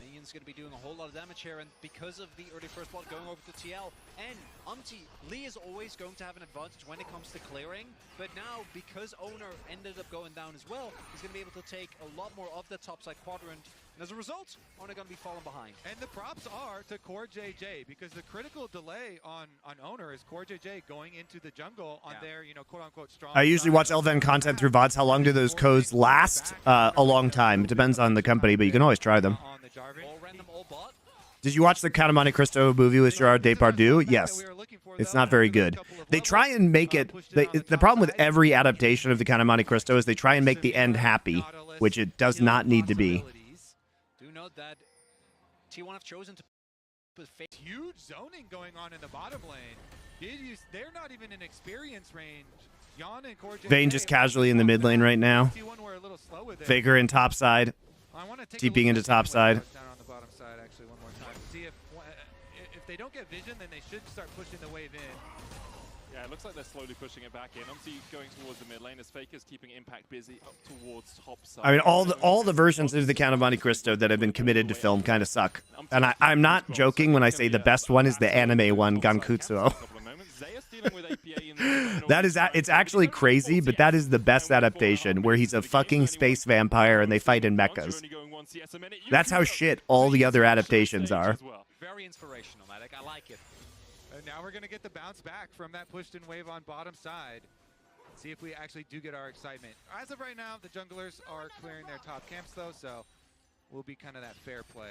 By the end of everything, it does look relatively even. I think it's a win for TL because they got to evade. APA pulled the wave mid when Zeus went there and bot got zoned off too. Nice. It looks a little better for them, but due to the fact that T1 was able to zone Impact fully of the wave as well, does look like right now gold relatively even. I think it's that first blood gold that really tilted in favor of TL. Yeah, quite nice. And let's empty.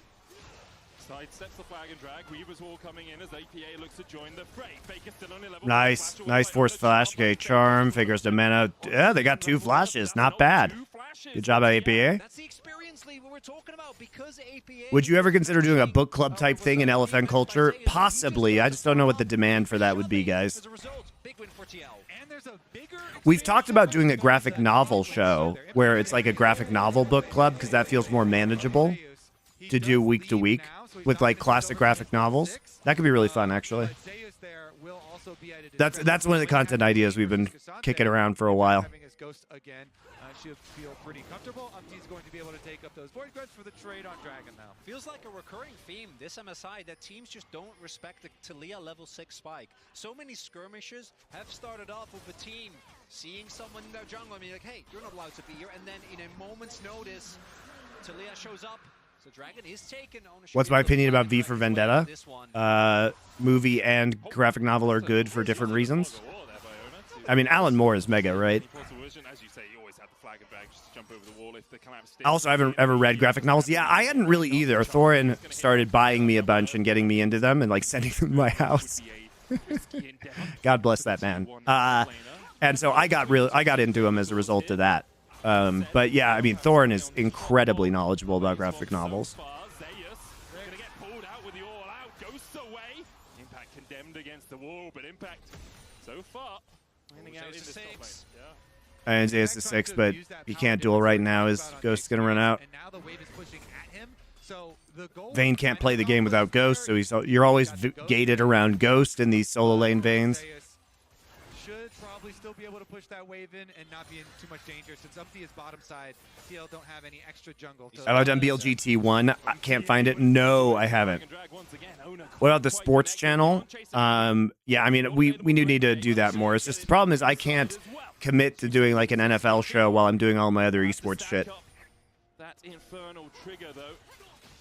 The wave beginning to die to the tower. Plate's already fallen. TL just keeping T1 away from those extra minions. Carrier eats a chunk. Seismic shove and Carrier. Nice job. I mean, APA actually like low-key carrying this game. T1 in the 8th circle of hell, but can't quite get his. Gumayuchi flashes away the heal. Guma down to 100. Can't quite. Owner didn't actually. Damages Gumu escapes with a sliver. Still, T1 rather don't respect at all. Carrier ends up dying with flash. She's getting seismic shoved in the multiple people. It is APA on the Talia this time around, and he's the one to get the pick. The seismic shove that knocks him in. And Team Liquid, that was extremely valuable because they also were able to zone off of that bottom tower and those minions. And then on the reset, APA even gets back to the mid lane wave in time. Big thing there is, again, it's the level discrepancy. T1 just thinking about taking that in the first place isn't Boycott NFL, it's rigged with match fixing. It definitely isn't. The thing about the NFL is, like, it would be incredibly hard to match fix because the number of players on a team is so high. Like, the more players you have on a team and the less impact any individual player has, then you need to have a conspiracy to get, like, a lot of the teams involved, or a lot of the players involved. It becomes much less likely that match fixing occurs. See there as well, again, APA hovering, and we talked about this mid-jungle. The Vi was banned, Faker and Owner haven't really been able to sync up the way they did in game number 2, whereas and APA have. That first skirmish towards the top side, already a big win for them. If they can keep up the pressure, it also you just need the QB. I don't think that's happening, guys. The thing is, though, that you also have to make it financially worthwhile. Right, basically, you have to have if you want match fixing, then you have to have a balance of power where the risk of match fixing is worth the reward, and even shit NFL QBs are paid so much that it's just not worth match fixing. So, no, I mean, logically, it just doesn't work. I mean, APA tweeted out that he was not going to trash talk this game, so I guess Jan is going to take over with at least the emotes. Like, you would literally have to pay a QB like $25 million to match fix, and that ain't happening.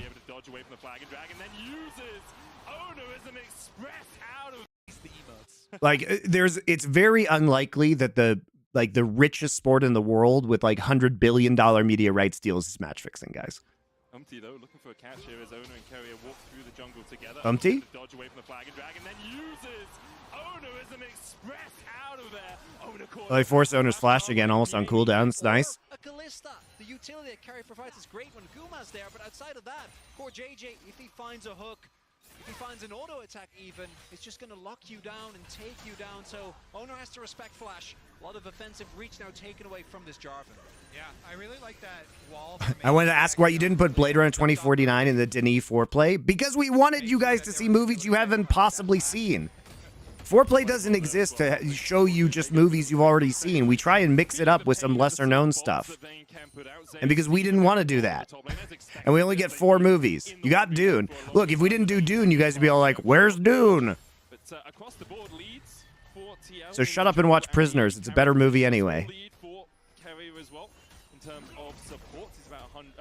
Shut the fuck up and watch Arrival and Prisoners. They're better than Blade Runner. That is a lot of defense or offensive power gone. So double sums, but even getting a sum for Zanes would be nice. They don't want to risk it though. Don't have a lot of knowledge of where Owner is, I don't think. And do want to Dune is overrated. Also true. We will be discussing that. Really well in the playoffs when they started bringing out this Vayne top was not just in the 1v1 where obviously you're gonna have a lot of pressure into the Xante, but how they played out. I actually watched Dune 2 in the theater again last night.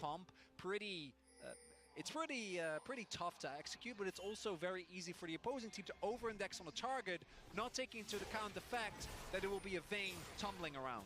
Yeah, exactly. It really does rely very heavily on hitting your CC. Dune 1984 was better. It was not, dude. Doa and I watched that again last week for Nerd Legion, and that episode's going to come out soon. Holy shit, that movie, it's not, some parts of it are better, but on the whole, it is not better. That's an outrageous opinion, and I love David Lynch.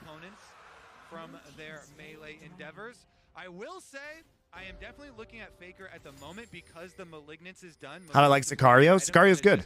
Catapulted Ari, forward in priority. That thing just makes the ultimate insane. And we also just had another item completion for Uh-oh, he's been picked. That's a classic T1 play right there. This is part of the reason why, guys, teams make mistakes against T1. When I've said for years, this roster of T1 is like the best long-range engaged team in the world. Like, thinks he's safe, reasonably. They swept out this bush, and they're like, oh, it's a max-range chain of corruption into instant committal. No other team will kill you right there. That's what's so amazing about T1, and no other team will TP and commit to this. So this is like an understandable mistake. TL has never been punished like that in their history of playing League of Legends. For T1, Guma just finished his opportunity. Faker had finished his Malignant. That is just a great T1 play right there. You understand why he's playing fucking Lee Sin. He's like, I'm fine. I have my support right here. Not enough to really give T1 a big opening, but the fact that again they get another kill, CoreJJ ends up going down, ends up using his flash, which as Nautilus gives you a lot more playmaking potential in the team fight. You can redirect your ultimate. That's now going to be gone, and the gold lead starting to balloon a little bit as we take a look at Umti getting taken here. I mean, that's just this is just a beautiful committal. Over the wall with the chains of corruption into the arrow, It really, that is just one of those things where you are never punished for it domestically, and T1 punishes you. CoreJJ, Jesus Christ, that flash. Dude, Core. Oh, God, he's not even close. Look at this. Core, baby. Dude, you ain't even close. You ain't even close for that flash. Like, not anywhere close. The embarrassing face plant it off, and then Faker here, as soon as he sees the Nautilus going for this wall. Look at this. He's not even close. The charm catches up to him. Then you have the embarrassing face plant there at the end. Yeah. It's a bit of a struggle, but it's good punish by If you guys didn't talk about Chinatown, I would have missed one of the best films I've ever seen. Dude, I mean, I feel like you should have seen Chinatown, but I'm glad we can introduce you to the classics. I agree. Chinatown is fucking amazing. What program do you use for his illustration? Epic Pen. Find a fight where Yon is there. He's got his collector finished, and everyone on T1 is squishy. Everyone can get taken down by the Samira in an instant if she isn't focused down reliably. Oh, dash forward by Zeus here. Does have the ghost, has the flashes, use the condemn though. Umti on the chase. Dragon's Rage, Sonic Wave will hit. Zeus burns both his summoners alongside the final hour to escape. Big win, getting double sums out of the vein is going to make her much less of a nuisance, and Zeus going to have to play way more respectful inside. Yeah, definitely. That's basically everything that Zeus has to bail him out there. And Umti did not use his flash for that. He goes in, makes sure he can get the ward hop, kick into the wall. They don't over-chase and then turn their eyes towards the objective. That Rift Herald should be going over to TL. Earlier on, we saw Umti taking 2 grubs. Kubrick foreplay will be dope. I'm sure it'll happen eventually. Our next foreplay arc is going to be Paul Thomas Anderson. We're going back-to-back director arcs, guys. We're going back-to-back director arcs. In this bot side, APA's already pushed out the wave, and Faker will catch the next one. You have 1-for-1 when it comes to these dragons, with Camtech, Soul on the Rift. We will not, and in before you guys complain about how we don't do There Will Be Blood, because we're not doing There Will Be Blood, because people have done it too much, guys.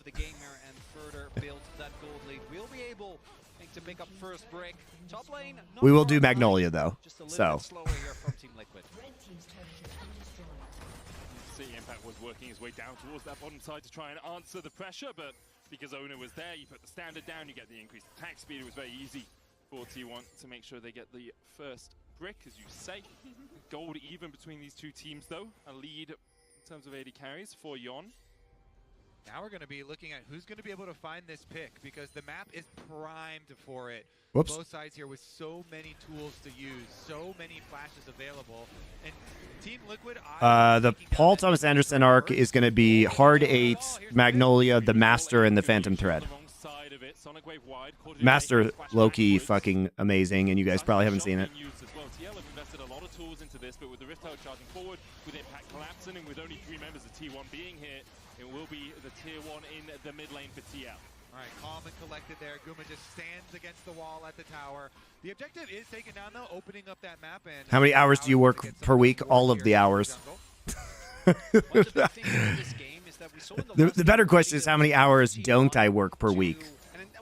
So today I wake up, I start streaming for you guys, I send a bunch of because I'm managing the LFN business, and I'm on 6 podcasts, and I'm streaming, and this afternoon I have to drive an hour to go to Denver, where I will do some consulting work for Play Versus. I will spend all my afternoon in meetings in Denver, so I'll eat lunch down there, then I'm going to stay for dinner for another meeting, and then I'm going to drive an hour home. Go for a play on top side of the map as Dragon spawns.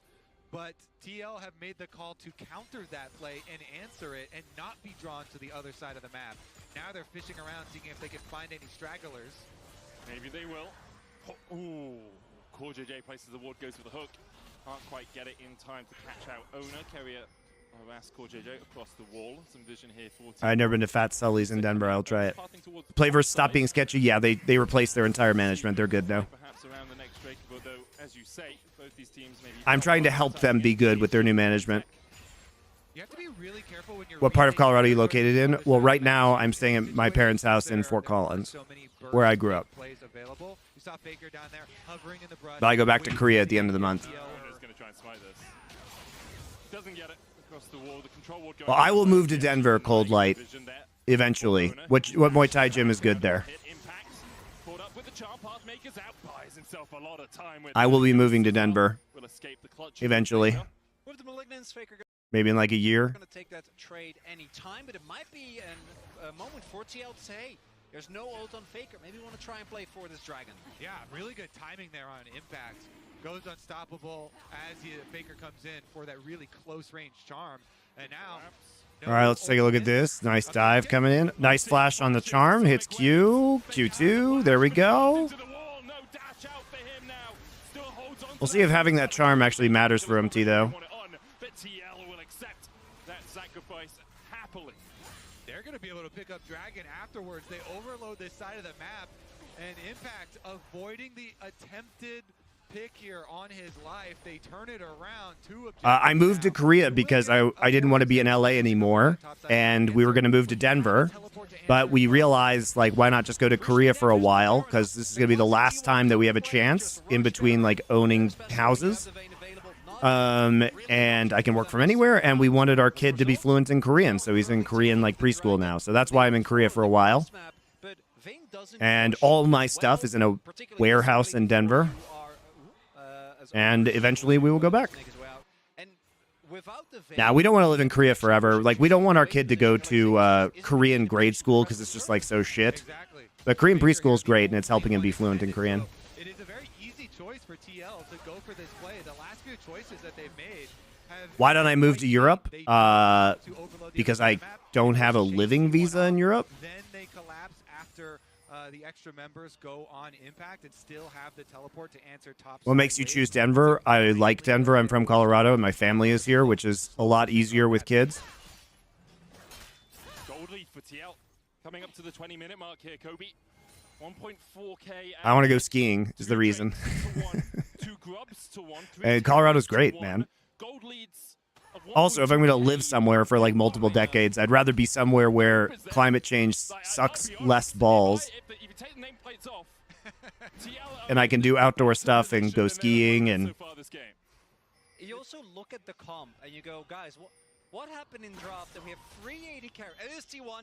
That's what happened in draft, we know. Also, it's an extremely good airport with international flights everywhere. I'll ride it out. I wasn't done yet, okay? This is T1, which is the one reason why I would trust them. All right, dude. Here we're back to vision traps. By the way, we're back to vision traps for T1.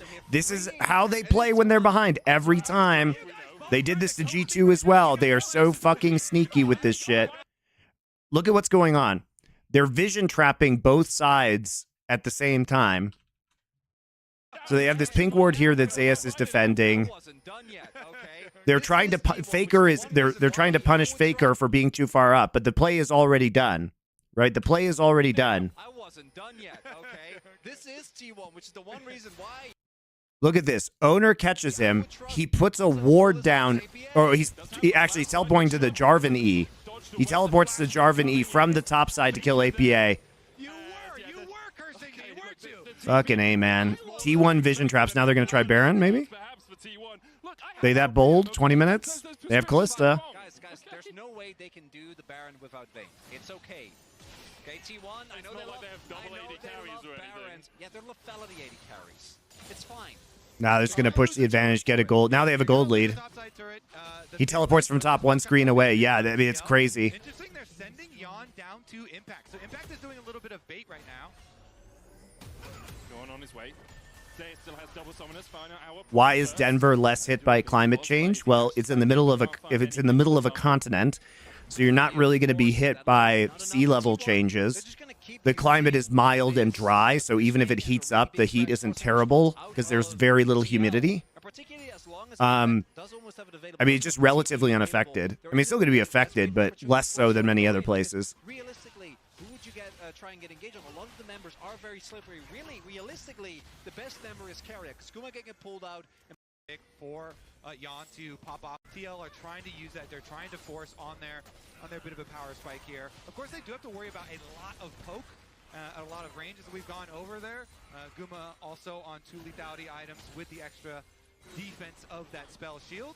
And they, T1 that is, are able to defend on the bottom side push while they buy time for Faker. Oh, APX TPing behind here. Looking for the flank position. Faker's going to rush out. APA looking for that Weaver's wall. Can Faker escape? Has the flash, no TP. 2 Spirit Rush charges left. He's trying to get into the pit. Dashes forward once. Sonic Wave. The blast cone back. What the fuck, Looking for that Weaver's wall. Can Faker escape? Has the flash, no TP. 2 Spirit Rush charges left. He's trying to get into the pit. Dashes. Uh-oh, the Lee syndrome took over, guys. Even though Keria is on a blast cone, and so he gets carried over, he gets knocked up in the middle of the blast cone. Faker just goes over the wall, right, with the last charge of his ultimate.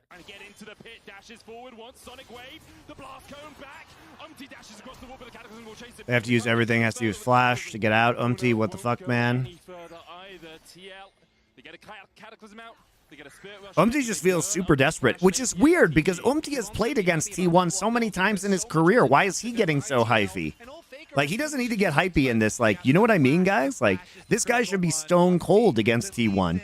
How many times has he played against this team? So much threat lost from this team. That ability to go for a flash play onto one of these squishy 80 carries is something that they do. Oh, Metro Bandit. I don't think I thanked you for your Twitch Prime sub. My sub alerts don't seem to be going off. Curse works the other way. Yeah, so if I'm T1, you know, I'm a couple of hundred gold ahead. We just want a really good fight. You're a T1 fan. You're looking at this. You're going, Dave. Like, he's had so many good early games against T1.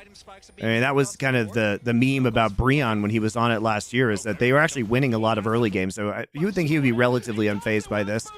All right, Keria does have to flash, course hook.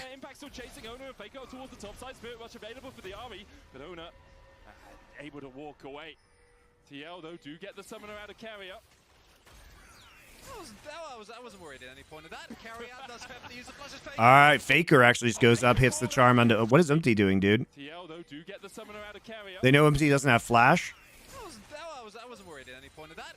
They're setting vision traps again. Faker just ults forward, hits charm, and he's dead. Oh, he's not? Wow. Well, they killed Umpty, I guess, but in the meantime, wow, really good engage by Yun.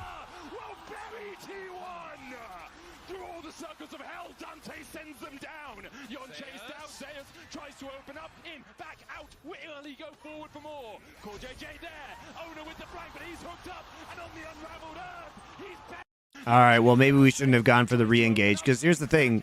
It's going to be really hard for us to actually win this fight, even with the ghosting Vayne. Yun flashes. Yun plays this fight beautifully, by the way. What is that Vayne's move speed? 1 bazillion with Ghost up. Yeah, Sunder Sky proc healing him up was pretty big when he was inside the Jarvan ult. I guess they're going to go for the reset here. Dragon is available, but the death timers are pretty low for T1. Owner, 20 seconds left on the jungler, so probably just going to be the Dragon. Favorable trade for TL. They invest a lot of flashes gone, a lot of summoners gone, but the same can be said for T1. And T1 not having a front line, I think are always going to feel tough. This starts up with a pick on Umpty, or so it seems, but the hook from Core ensures there's no damage onto Umpty, so he doesn't end up going down, and Yawn is untouched. There was almost enough damage. Umpty with his heal there off his Sundered Sky barely survives, and then Yawn 1 auto away. You can tell Zeus wanted that 1 auto so bad to finish it off, but Yawn is able to flash the Owner, but Corja's caught out with the Cataclysm. And there it is right there. Look at All Serious told me was to go all in for G2. Yeah, when you're betting, I agree, man. Nice block on the Chain of Corruption right there. Yun just blocked the Chain of Corruption onto Core. All right, they had to use Callisto ult to get out of Talia W. Nice job by Team Liquid. but spotted with a fast out automation, and TL won't go any further. Big thing there is T1, as they have done this entire series, is looking for that quick 1-2 punch when TL are trying to think about setups. Dude, Samir is so huge too. 3 items. They have controlled this. Dude, the build is also mega. Like, fucking shield bow, collector, eye edge against the mega squishy comp over here. Because look, he's got Sterix and he's like a lifesteal tank. So, I mean, obviously the Sterix will save him from the collector execute, but I mean, this feels pretty good to play Samira right now, gotta think. But as long as Vayne is towards top, TL need to keep contesting this Baron. Yeah, T1, look at the effort that they are expending, getting vision control. The Faker a while ago TP towards bot lane, top lane. And steel caps, yeah, against 380C. Bot side, Owner getting True. Seismic shove used by APA. Team Liquid investing in mid and bot. Get the push, go for tier 2 in bot lane. Get that gold, get the standing objective. This Vayne fucking sucks, by the way. Yeah, again, using that seismic shove has to This Vayne is so useless compared to the Cassante, especially at this stage of the game. This is what I was talking about. If the Vayne doesn't get an enormous advantage, what the fuck do you do? Frozen heart value through the roof for impact. You know, what the fuck do you do? You just don't have TP in late game. A sliver of HP. Umti trying to scare him a little bit there, I think. Yeah, push the control ward over. Faker does not flinch, though. Faker does not flinch. No ultimate used, nothing used there, and T1 will be able to handle these. Are you guys ready for the T1, the G2 are the T1 Slayers narrative from 5 years ago, even though everybody on T1 except for Faker is a different player? I'm ready for some really insincere narratives about how G2 are the T1 Slayers. Fucking so terrible. Impact was still about 3,000 gold worth of stats across your team, so death cap. There it is. A death cap for Faker. Is it the death knell for TL? That said, though, for T1, this is the position where I think it's coming, guys. I know how these LEC casters think. I know how they think. And I'm not there to brutally counteract these stupid narratives. This fight is really hard, particularly when everyone you have is short range. One of the big things that Samira can struggle with is to get taken low before a fight starts. But T1, basically the initial burst and setup has got to be impeccable. They got to find 1 or 2 targets and blow them up in the first second of the fights. So at least Zeus, who has the most consistent damage, has the space to then take down the beefier targets. They have to come up with a narrative, I guess. I mean, the narrative is T1 beat G2 already this tournament. Ultimate plus Ghost. And he has since finished the Trinity Force. He's zooming. Yeah, we're trying to get top side control. Gold basically even between the two teams, but I think if you offered any NA fan coming into the series today, at 30 minutes, you're 2 Drakes up, you're a tower up, and your AD carry is 4-0-1 with gold even. You'd take it, you'd snap the hand off before it could even feed you. I think this is also a really crucial possible breaking point in the series, because T1, they put themselves in this position with the draft that they take. If they aren't able to execute on this, which yeah, we've seen them do many times, but in this tournament they really have struggled. If they end up going to a 1-1 score against a team that coming into the tournament they would be thought to be light years ahead of, it can be really, really tough, particularly for a team that we know has had... That's I've never normal for all sports though. No, but it's shit in sports too. That's the thing, is it's shit in sports. Just because sports does it doesn't mean that it's not shit. It's shit. It's going to be big in the upcoming fight. It certainly is. And it's what happened years ago with entirely different players is not relevant. It's the laziest form of sports analysis. They have to keep vision of Baron. T1 have insane damage capabilities.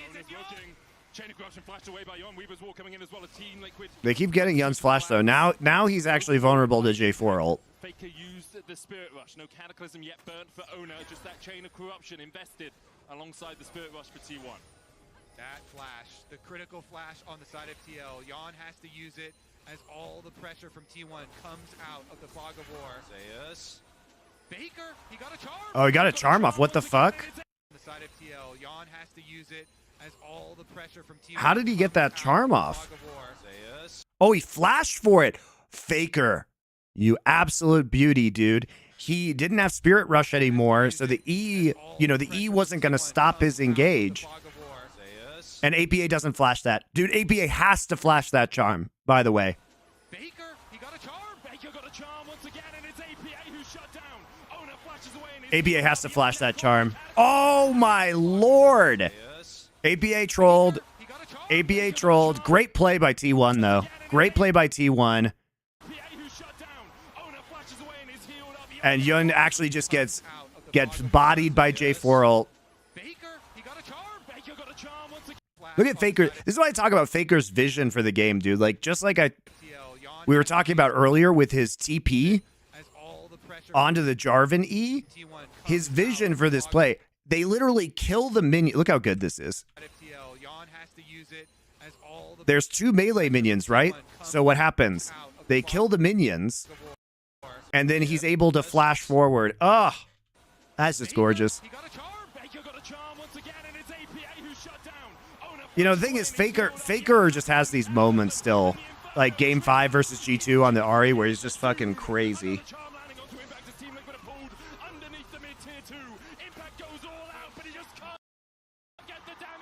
That's it. Baker doesn't need ult. He has the charm flash. He finds the pick onto APA. They get the kills, and T1 own the map. Baker looking for another charm as Umpty dashes in, dashes back. Sonic No Talia E stun. No, the stun doesn't. The stun doesn't proc off of blinks. Only dashes. Discretion is the better form of valor as he backs away. Jill, I think, got up pretty scot-free on that one. They'll give up a Drake, but that could have gotten much worse. I'm really shocked they didn't actually try and Baron. Right from the get-go, so much zoning is gone, and then Yon trying to salvage a play ends up going down, so then you have no damage, only a Cassante. And I guess they're going for map control. The tier 1 is still up. Dude, Umpty has no flash. This really hinders his playmaking ability. They're still trying to go for this charm. Nicely done. Now they can Baron. All right, now they can Baron. Umpty just lost the game. Umpty just fucking lost the game for Krugs. Umpty lost the game for Krugs.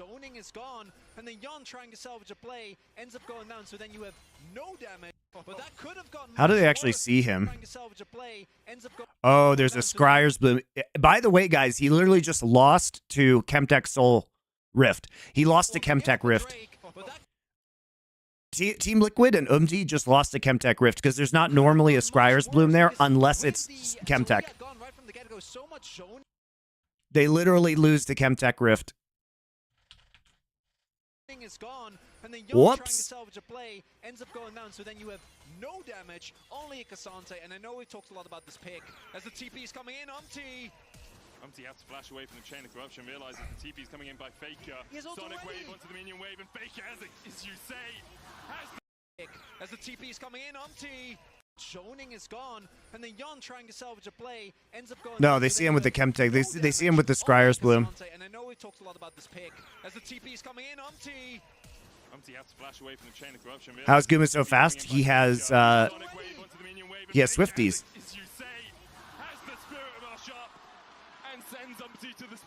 And Scryer gives speed. Yep, that's true, DK Live. That is a great observation. Scryer does give speed during Chemtech Soul. They literally lost to Chemtech Rift. That's crazy.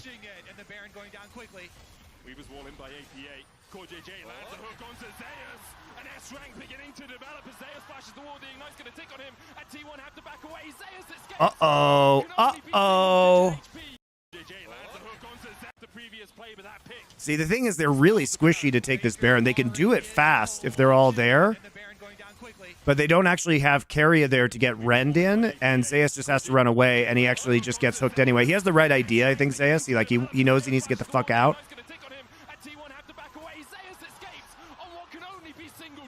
Do I know the result? I know the result of the series, but I don't know who wins this game. Uh-oh, it's a disaster. There's no... Umpty's dead, guys. Wait, what?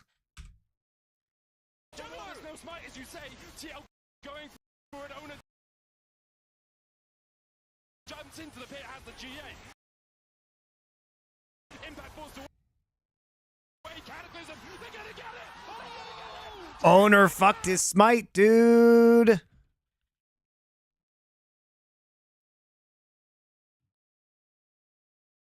Owner fucked his smite. What the fuck?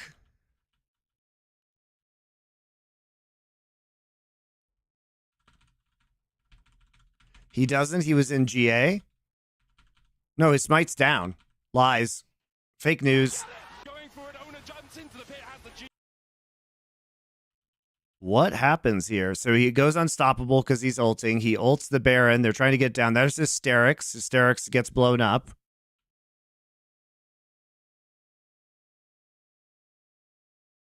Oh, he is dead.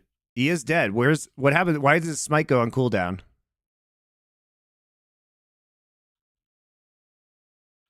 What the heck? Why is his smite on cooldown? Oh, it goes on CD when GA goes off. There you go. That's right. Since in GA, it goes on the 15-second cooldown. Good idea. Or good call. He uses it at 1600. Yeah. That makes more sense. You just don't see it. It's actually a visual bug. You can't see the smite. You can't see the smite. No, he doesn't go off at 1600 because it's not a 1200 smite. It goes to 800. He doesn't use it. He doesn't use it. No, I don't think he does use it. He doesn't use it at 1600, guys. You can see. He doesn't use it at 1600. It goes from 1600 to 800. He doesn't smite. It just resets during GA.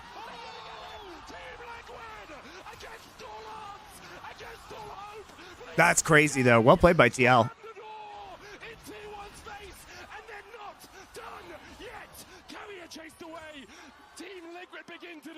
Yeah, it's back up after the GA, but that doesn't matter because he dies again.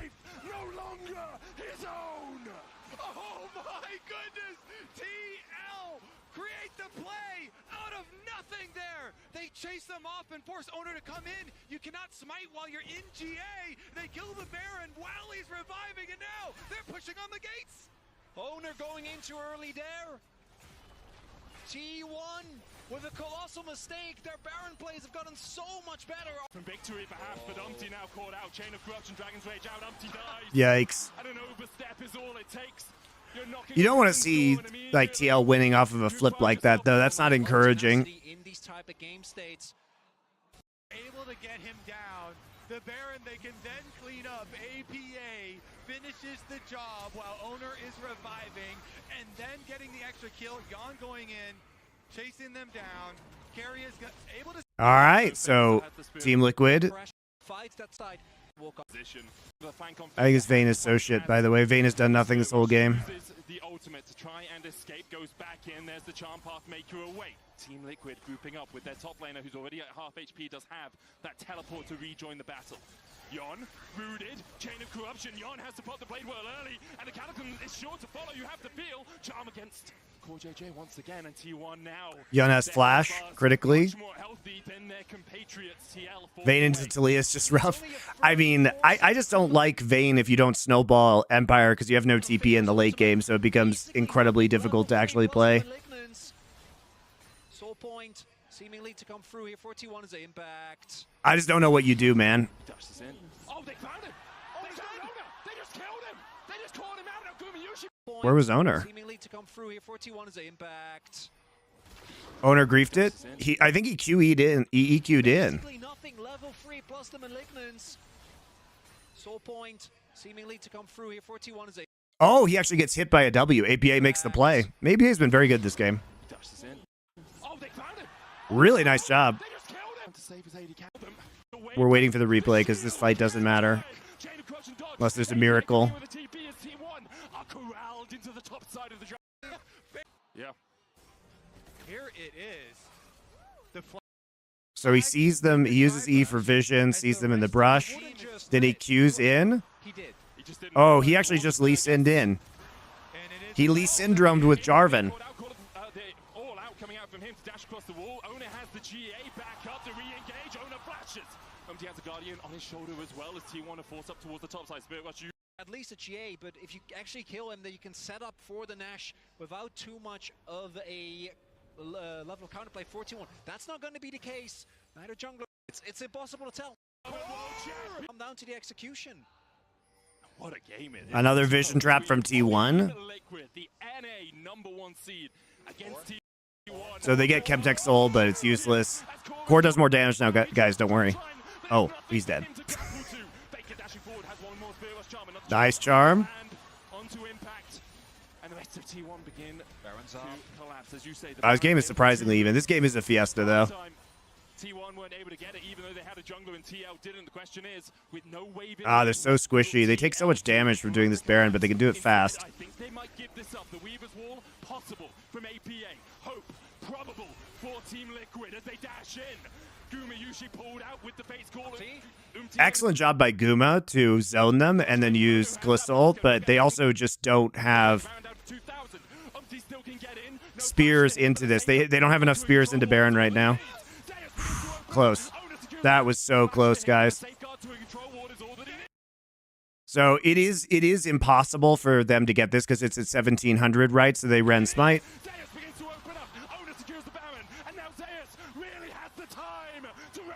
Zeus? Oh, yes, GA, it doesn't matter, I guess.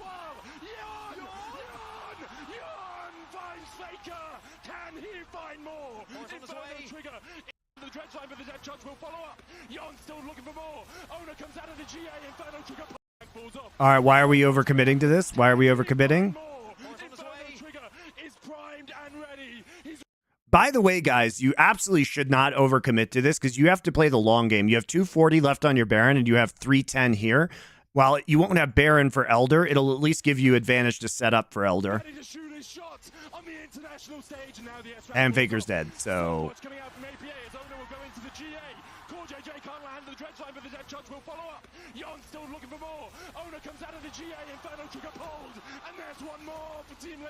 Oh, man. Yon's able to pick up the extra kill. Carrier now around the outside, but they should call it quits. Zeus is returning to mid lane. I take it back, Oh, they're going? No, they can't. Surely they can't do this. Because it is what is keeping TL alive. Owner. Try and keep out of Doing some. It's a long game. And he is GA. So in the upcoming fight, he can play. Yon has no flash for Elder. That's a good point. Here comes Guma, though. That sniper you pointed out in the last game. Chunk onto APA early on into the fight. Core JJ is sighted. Where is Umpty? Taking the long route through the jungle.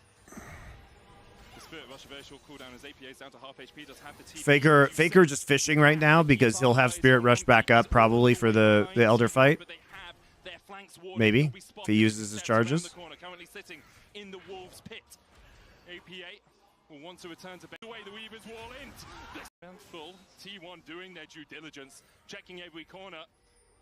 Umpty? They know. Umpty dashes away, the Weaver's Wall in. The smite will get the Edge of Night down alongside the Fate's Call. Umpty now needs to dash, dodges the charm. Okay, they don't have Fate's Call. They use Chain of Corruption as well. So a couple ults down off of that wall. It's pretty good. It's actually a decent trade, I think. Neither team can afford to give it up. The amount of damage that's going to come through if the Elder goes to your opponent is unmatchable. Core JJ, hook. Owner flashes away from the side of the shove, and Core JJ's charmed immediately. Depth charge coming out as well. Hits onto Guma. Terrible depth charge. Terrible depth charge from Core JJ. They need that. They need that for Vayne. The Elder down to 14,000. TL, this is it. This is your moment. This is your shot. You got to shoot it. I mean, you can't do this versus there's a million Callisto Spears in it. What's Empty doing? You can't do it. You can't do it. You can't get it. You can't get it.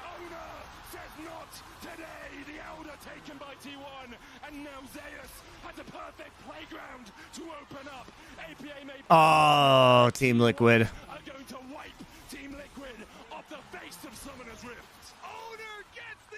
The setup was too good for T1 because they actually got a million Callisto Spears into it. It's like unstealable. That's the thing that you have to realize if you're Umpty. So he gets chunked out first off. But it's not... Kobe. It's not a 50-50. It's not a 50-50. It's not a 50-50. You have Callisto Spears. It's not a fucking 50-50. It's a 95-5. Look at it. This is not a 50-50. There's a million Callista Spears. That's the Rend right there. In fact, I think smites early. Smites early, I think. Smites early. I'm pretty sure. has to guess when the Rend is coming in.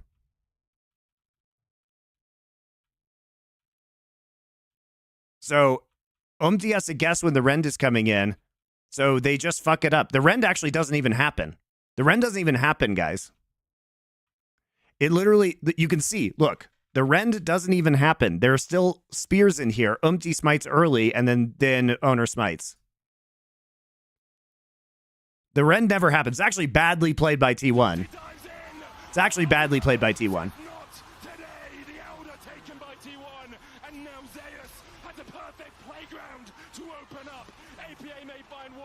But T1 are going to wipe Team Liquid off the face of Summoner's Rift. Owner gets the Elder, and T1 will be the victors. Carrier's gonna. Can we stop pretending things are 50-50s when Callistas have a million spears and things? Yes, they were right. If Callista never rends, it is a 50-50. True. You have Callista spears, but this is a Melody Callista, and on the other side, the Lee with the execute, always going to be a big threat. But with the death timers as long as they are, the Elder buff, T1 about to go up 2-0, but man, TL made the fear of Ren causes Empty to smite early. Yes, it does.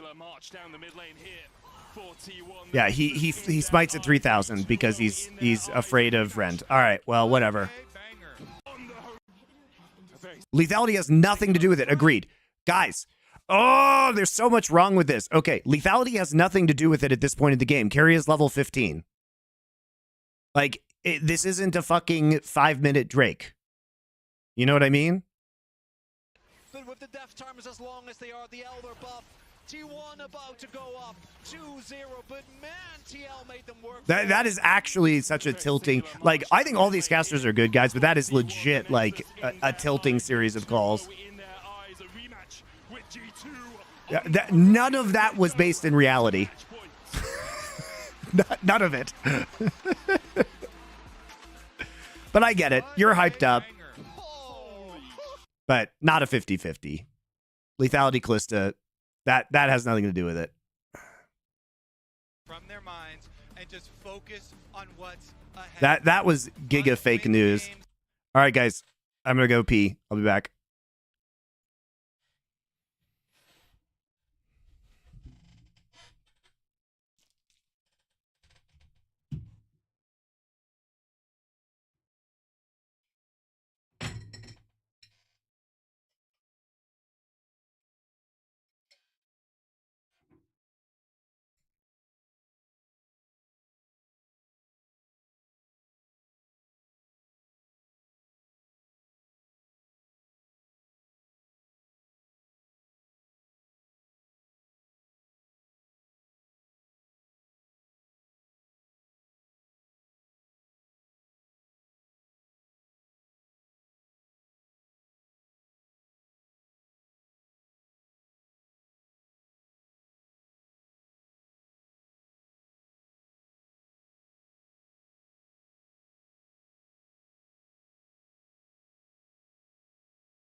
I got 1 hour before I have to leave, guys. So we gotta pump through these last games. I need to write an email real quick.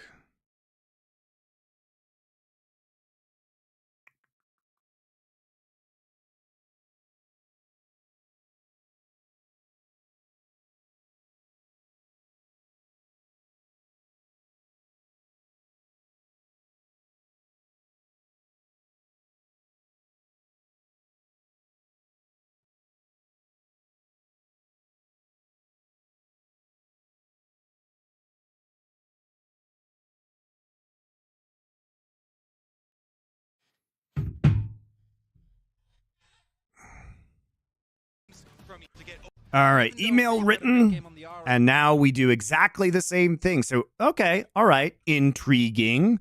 So TL has picked this side again. They have to first pick Talia. It's the same shit, guys. It's the same shit. It's exactly the same shit. Varus, and we're not going to take Varus Kalista this time. We're going to take the Sejuani. All right, interesting. So they take Kalista. Now, this time, we give the Kalista over to Team Liquid. They take Kalista Nihilus. Oh, no, we're doing Corki into Talia. I'm having flashbacks to the Faker Knight matchup of the same champions where Faker just died, 1v1. Please no. I mean, Corki historically has been great on Corki, but he looked super off in the game against Knight. But APA also isn't Knight, so. But APA had a really good game last game. You are always wary and cognizant of that Talia being paired with the guaranteed CC coming from the jungle, so Vi will remain banned here. T1 taking ban duties on that so side. really long range though from Varus if they do lethality Varus, right? Or I mean really any Varus, right? Long range Varus into Varus and Corki. There's a pretty big range discrepancy right now, and range is king in this meta. So they take Vi, so there is no threat on the back line. You have to ban Renata. I agree with Chronicler. You're gonna ban Pop. Really? Why are we banning Poppy? Are we going Jarvan again? Why would we go Jarvan? We have fucking Sejuani. Why are we banning Poppy? Why are we banning Poppy? They're gonna they're gonna Cassante. They don't want the Cassante counter pick. They're gonna pick Cassante here almost certainly. Cassante is available, so you're then weighing your defense here. Do you want to try and ban away? That's why we're banning Poppy. Or something, or are you really more worried about the Renata coming from Keria there, or even the Alistar coming from Keria there? I mean, we did see the With Poppy banned, I agree. This is smart actually by TL. Man, Spawn, good job TL coaching staff. You see the Poppy ban and you're like, what are they fucking up to? Are they up to, because you think maybe they're up to Cassante Alistar, right? You're like, is that what they're doing? Have the mega frontline? And you really hate that, by the way. You really hate if they take Cassante Alistar, because who is going to tank bust? Right? You kind of have to play top lane Vayne, and that doesn't seem like something Impact will probably do. Alistair from Core JJ in game 1, so TL obviously put a bit of priority on that support pick. Oh my god, no, please no more Vayne. Please no more Vayne, T1. Sejuani can be a support when it's carried. All right, we're taking Varus Rel. I think we should take Varus Renata. I don't understand why we don't take Varus Renata here. They're so low range. So could be carrier on the Rel instead. So I think you take Renata. Whatever. And then I mean, Xin Zhao. I mean, Vayne didn't do anything in the last game. And as Empire said in here, the FlyQuest analyst, it's shit into Talia. Which is a very good point. Oh, guy, it's another Vayne game, isn't it? I just hate Vayne in these lane swaps. I hate it. Ah! No, I hate it. Does all of the things that she does really well without having a We could have had Renata Glask. I think you pick Cassante and then Renata Glask R5. That's what I think. Looking to play aggressively, and obviously they do have pretty good range advantage though. But the reason why I say you do this, guys, is if you pick Cassante, like, I don't even know what Impact does. Number one, he's literally played, guys, he has literally played Cassante 8 games in a row now. 8 games in a row, I think at least. At least 8. I should say that. At least 8 games in a row. Because he played it in the entire best of 5 they played last. Hold up. This guy is just a fucking Cassante merchant right now. Jesus Christ. Oh, he played an Ornn game. Excuse me. 1, 2, 3, 4. So he plays it in all 4 games today. 5, 6, 7. So 7 out of his last games have been fucking Cassante games. I forgot about the Ornn one.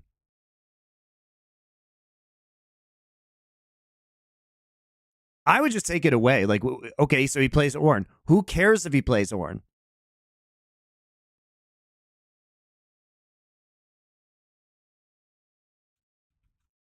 Like, I think, I don't know. I prefer if you pick Cassante, Renata, because what are they going to do? They're so low range. Renata is fucking mega. Look how mega Renata ult is into this comp. Mega. And they literally cannot kill Cassante Sejuani. Who kills Cassante Sejuani? You actually kind of force Impact into a Vayne pick.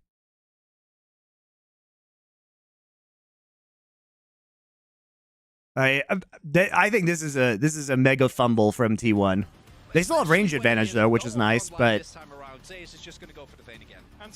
I think the Vayne is trash. The Vayne is bait. MSI run.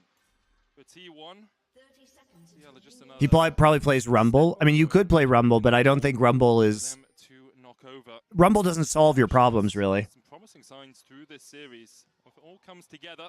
He probably pick Ornn. If he picks Ornn, the game is over, guys. If he picks Ornn, if they have Cassante Renata and he picks Ornn, no. You just have on hit Varus. At least one. With the extra frontline, Gumayushi actually going for the on-hit variety of the Varus. Lethal Tempo is picked up here. Definitely more known for the lethality. We saw in the last game as well. T1 have been playing around with the champion for like the last, 2.5 years? Ever since World 2022 in the final, some iconic steals. But the way they use it to guarantee mid lane prior in particular is something that for a lot of teams is hard to deal with. That's going to be a little bit harder for Guma this time around, but sustained DPS. Oh, they managed to sneak in? Nope. Okay, they're seen. Yeah, he's looking across at a Cassante, Rek'Sai, and Nautilus. They're trying so hard to get the Faker ward in, where they're afraid that TL is gonna pull off the G2 level 1. Oh, they're actually going for a full invade. All right, because we're lane swapped. All right. We do get the extra lane swap that you're looking at, and Umpty will cross over to enemy Raptors. Agreed with lane swapping into this again. So now we've got mid lane Vayne desperately trying to hit level 2. The last time this happened, And you might wonder why TL are investing in T1 did get some good advantages. They don't need to avoid Gumu and Keria as much in lane. It's not a double Hail of Blades lane, but putting Vayne behind is really Lethal Tempo's procced. He has a Ghost now. Steps a little bit in the bot lane, and Zeus can chase him down. Ghost used by Impact. He'll be trying to find a safe place to back away, and Zeus went the wrong way, so Impact will get out. All right, we got a game of ring around the. I don't know why Impact is walking on this. Gumu and Keria as much in lane. It's not a double Hail. Extra lane swap that you're looking at, and Umpty will cross over to enemy Raptors. I don't know why he walks up when he sees them on ward. Because Zeus drops down immediately, and remember, Zeus has Ghost too. Which is what got them in trouble when the Vayne came into the jungle last time. I know he's trying to get the XP, guys, but it's just not worth it. The problem becomes if Impact oversteps a little bit in the bot lane, and Zeus can chase him down. Ghost used by Impact. He'll be trying to find a safe place to back away, and Zeus went the wrong way, so Impact, and that delays the next wave crash. Impact will have time to get back to the tower. That's a very, very unlikely. Actually, delaying the wave is not great because it makes it easier for them to stack. Absorb 3 melee minions worth of experience. But they're still going to push because they need Vayne level 2 for the dive again. You need Condemn. And then the lane swap meta makes it even worse.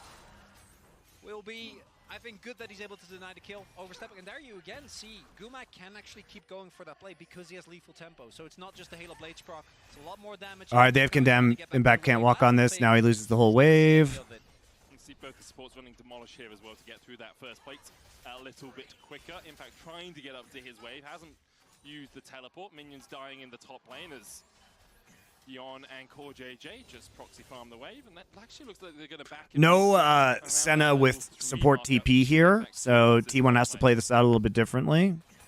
Impact still sneaking around too, trying to absorb experience. Does he get XP right there? I mean, the important thing here is like that you're splitting the XP 3 ways instead of 2. Right? In the top lane, Core JJ and Yon were able to get 2-way Absorb experience. Faker actually goes to TP to top wave, and then they're going to move Zeus into mid. All right, so this is clever. This is an adaptation that only T1 has done, and they've done in the last couple of games. We've seen Faker more in topside in these lane swaps, which is kind of cool. And now you're going to have the lane swap back. Boots picked up by Zeus on the back. Oh, actually, he's just going top. Okay. He'll find Gumayushi. Trades back into him. Hail of Blaze coming out. Hail of Arrows. In fact, Core JJ looking for the dredge line. Lands it onto Kerry. The little chase down play. He'll find Gumayushi. All right, so they try and punish here while we see T1 resetting. Impact comes in with a W, hook, and root. Keria doesn't have to really use anything, though. There's not real damage. Impact is doing a lot in this lane swap. He's doing a lot as far as soaking in the experience, as well as going for the small delays here, these little plays in the lane swaps to try and get you that experience. Ooh, still not back. T1. Owner PA this time making his way over. Owner trying to cover for this dive. level 4, Carrier 2, Guma 3. Impact and Umti on the way. It's a 5-man dive in the bot lane. Just play safe, T1. Owner here to protect. Pathmaker forward. Guma flashes. Nice stun from Rel. Big shot finds 2. And Carrier's already down, answering. Impact falls himself. As TL might look for more, they'll at least get this wave. Vayne is free farming in top is the problem. The tower, not much health, no summoners for Guma. This is actually a very good situation for Vayne to be in. Control ward stops him in his tracks as They're pinging top wave. Impact has to go top. Impact has TP though. Old 5-person dive on the bottom side and try and deny. All right, fair enough. Problem is Zeus is 2 levels ahead now. In that dive. Big thing here is that because of them threatening another dive, Faker actually feels incentivized to play aggressively as APA. Owner's on the chase. Stunned himself on the E to avoid the W and taking the additional damage. Getting out, but instead T1 back away with Core JJ moving in from the side. Big thing there, Owner does have his flash, but doesn't want to use it because he flashes in and there's he flashes into the waiting arms of Umti and Core JJ. He'd end up going down. Doesn't risk it. The hook. There. Where's his Q? Oh, that's the flash. Unlucky. Joining the fray. He's on the wrong side of the wall compared to his teammates. 5 players committed a 1-for-1. Yeah, it's not great. You are going to catch the XP from the wave in the top side, and you don't have to use TP, which will be nice. But yeah, it's a little bit rough. Really not that big of a deal. Still, We have to skip forward a little bit, guys. I have to get this all done in the next like 50 minutes. So we'll be going a little bit quicker through these. Sorry. From the shadowing strike, he's going to need a piercing arrow through his back, but manages to escape the CC chain. Because of the kill that Guma got, the gold is basically even. So, do you see APA now level 6? Okay, pressure into Void Grubs. JJ and Yon are looking for this. Carrier hook, no flash on him. Shadowing strike finds 1 stun. Carrier has a bunch of spears in his back to end coming out. Gumayushi locked up with the staggering blows from the Nautilus, but Faker's on the way, and Yon is falling first. Faker looking for more. Instead, it's Yikes. Guma who secured coming out. They're trying to make weird plays because remember they just did the. So what happened here, guys, is they just did the Void Grubs, but they used their push, and Faker's pushing back out. And so now there's an opportunity to make a play on the bot side. So Yun and Core JJ can't be here because Faker was given the opportunity to push out. Right. At a standstill, locked up with the staggering Very good game state, I think, for T1. Extremely good game state for the Vayne. And now you get an advantage on the bot side, too. This feels amazing, I think, for T1. It does allow them to get objectives, though. The thing is that now, as a result of making that play, the wave is pushed back in the mid side, and so Umti is actually doing a good job of playing around mid control to get objectives. And if Faker said with the objective, they will at least try and trade. They don't take it that quickly though. It's still at 2000 HP. They're looking for Owner. Core JJ going in. Only level 4. Weaver's Wall's going to separate the 2 teams as Umti dives in.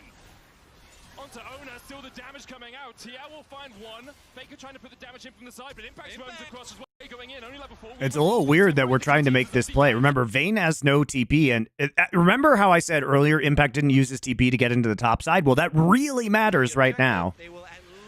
Because he's going to be able to TP. It's pre 10 minutes, so he can't TP into the fight, but he can TP into mid lane.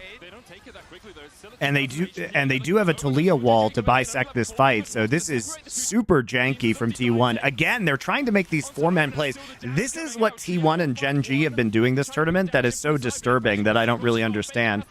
Like, why do we give a shit about this first Drake? Also, Vayne sucks.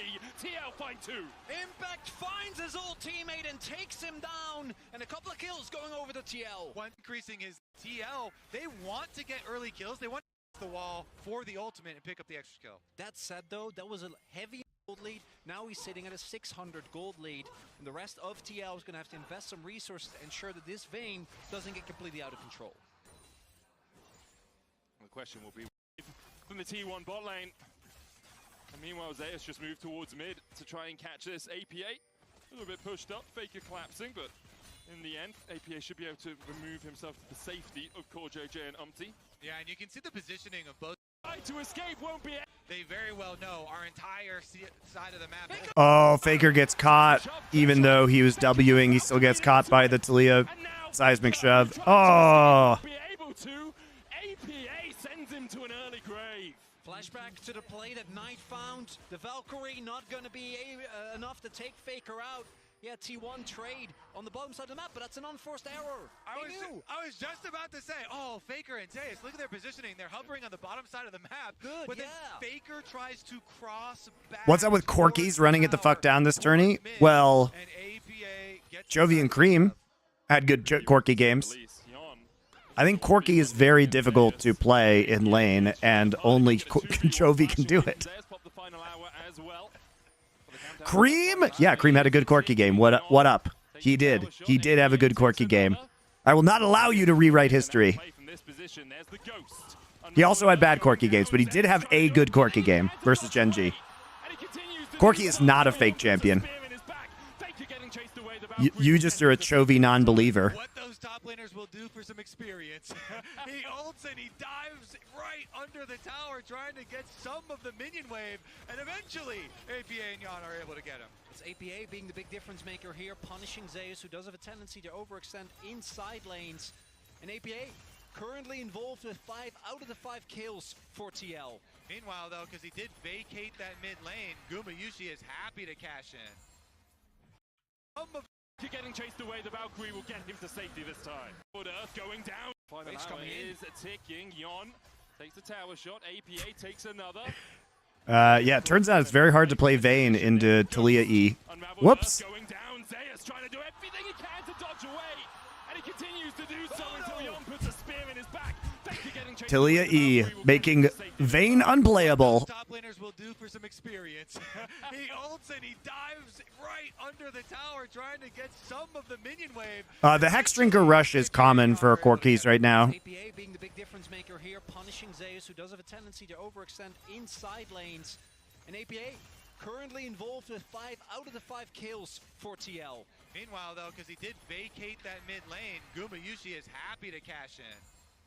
TP from APA up towards the top side. He'll be the one answering Zeus' push for now. Maybe even looking for a bit of a push bait. Who's killing Sedgerel? Yeah, I mean, that is problematic, I think. Ooh, nice. Nice job by Zeus. Quick on the trigger to press that Q key. See if Zeus oversteps. No ghost, no flash. No order. This is one of those times where it's better to E first, guys. So a lot of Talias like to W first and then E, but you need to E first here, right?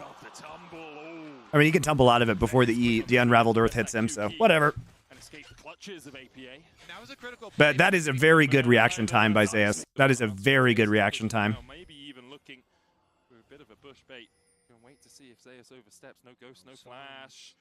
No ultimate either. Seismic shot the tumble. Yeah, he actually will dodge the E as well. I take it back now that I think about it. I think he would dodge the E too. And that was a critical play because if you don't do that and you do get chunked out, then you'll have the rotation over from mid for TL towards these Void Grubs, which now are contestable by T1. Zeus going for the teleport play here on top side. They're calling in Faker. Faker joins the party. APA looking for the damage onto Zeus, condemned into the wall and condemned to death. They got the turret though. Umpty has to peace out. Good TP play to get a kill into grub pressure. So if TL feel brave, they might still try and at least Can they get 4 though? They just need 1 smite. Looks like with Guma and Carrier also in the area. We'll just back away. Impact use this time to push in the bot lane. Another plate to him. 2 minutes before those fall off. Gold relatively even between the two teams. Only 400 the difference. What's really big is that with this play, Zeus was up 600 gold. Then, first, they found him with the kill, and then there, even though APA doesn't actually get the kill onto this Vayne, he still misses out on more. So now, between the goal between this Cassante and this Vayne is going to be even. Does that mean that Impact TL are able to push out with the... Oh, they're actually going to get this? No, but at least it Interesting. buys him a little bit more space. As I say that, though, Zeus showing that Impact still needs That lack of turret top really creates the pressure. To worry about the timeline in this game. Mounts in and the camp. Expect Faker to Finish off their push. We're skipping forward a bit, guys. All right, APA. Gold basically that even. Little bit of an experience lead. Either with the CC of the Stalia. All right, they're doing a good job with that missing top lane turret into pressure. Hard engage from Owner and Carrier. Same thing with the bot side. So the map has been divided, but all the objectives are top side, so the Vayne is useless. They can't play around this TP very well. Now we're going to try and create a pick potentially. Pink ward goes in. across the wall. Faker has global taunt. Flash shot from Umpty. The Glacial Prison though is going to land onto Umpty. And he'll be forced away. Flash for Flash in the end, the exchange. Pretty good. Flash exchange though. They get glacial prison as well. Between the seismic shove follow up and the knock up duration from Umpty going for that lightning quick flash play, but they could not quite chain it onto Faker. Faker's flash is down though for Umpty's flash. See if that ends up becoming an issue for Faker. Crucially there, Owner in position. If he doesn't land that ultimate, if Umpty gets up an extra auto or two, then all of a sudden you're within ult range. Maybe can turn it into a pick. Not going to be the case here. That Faker gets out with his life thanks to Owner standing at the ready as the Dragon coming up in about 25 seconds. That is going to be the next objective these two teams are going to fight over. Yeah, and with Team Liquid goes around, he'll get spotted, and that will alert Faker. Yeah, Kojo J on the flank Tower, but it looks like It's interesting that they 3-man top 13 seconds before the Drake spawn, because this is going to allow T1 to get another Drake, yeah, Kojo J right? on the flank here. And Faker has TP. As you said, Kobe, he tries to Valkyrie forward, just looking to clear the wave, dodges the seismic shove. Well done, Faker. He's just trying to create less pressure on tier 2 so they can just take the Drake and go up 2 Drakes to 0. That's a weird play by TL, I think. yeah, and again, I do like that call because TL know, hey, we're not that team that's going to play a super long game stacking dragons against you. They need to snowball. They need to get more of these topside objectives, and so Faker plus a charge in here for APA. All 6 Void Grubs picked up, so you get Faker's gonna have TP up though when he spawns. All right, they have the 6 Void Grubs, so it ends up being a tier 2. That's a ton of gold onto APA. It's 700 gold onto about 600 gold onto APA. 700. So really big advantage there. Coming through again, but I agree with you, Kobe, especially now that you're looking. That local gold from tier 2 is crazy. For a while and hasn't put it on anyone in a wall to this sort. DL may push for it. DL can go for it. Zeus, let's use the tumble. Here we go. Flash, depth charge, and where's Zeus even gonna go? You don't get an opportunity to move. TL may push for an in here. They're actually doing a really good job of using 6 Void Grubs, TL. And now they can push on Inhibitor Tower. It's actually really good. Well played by them. Faker on the reset as well, but with 6 grubs, these might just bolster your forces so quickly. Don't go for the inhibitor. Glacial Prison's gonna land onto Yon. He still holds on to the cleanse. The package in double TP. T1 investing into this play. Void Seeker in as Faker is forced over the Umpty actually gets out. Guma's here. The Guma cleanup is... Oh. Never mind.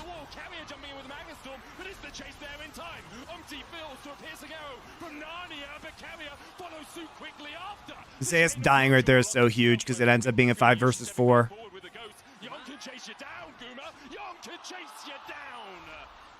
They don't get inhib though. How does Guma keep doing it? Zeus has ghost up. Oh shit.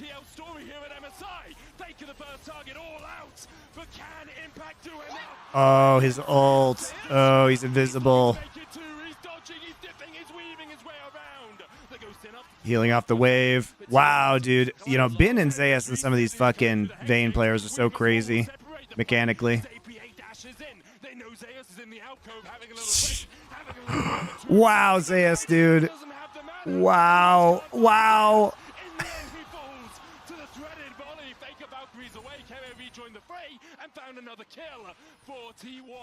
The madness. Does it continue? We've got to push on mid lane there. Look for a dive, surely.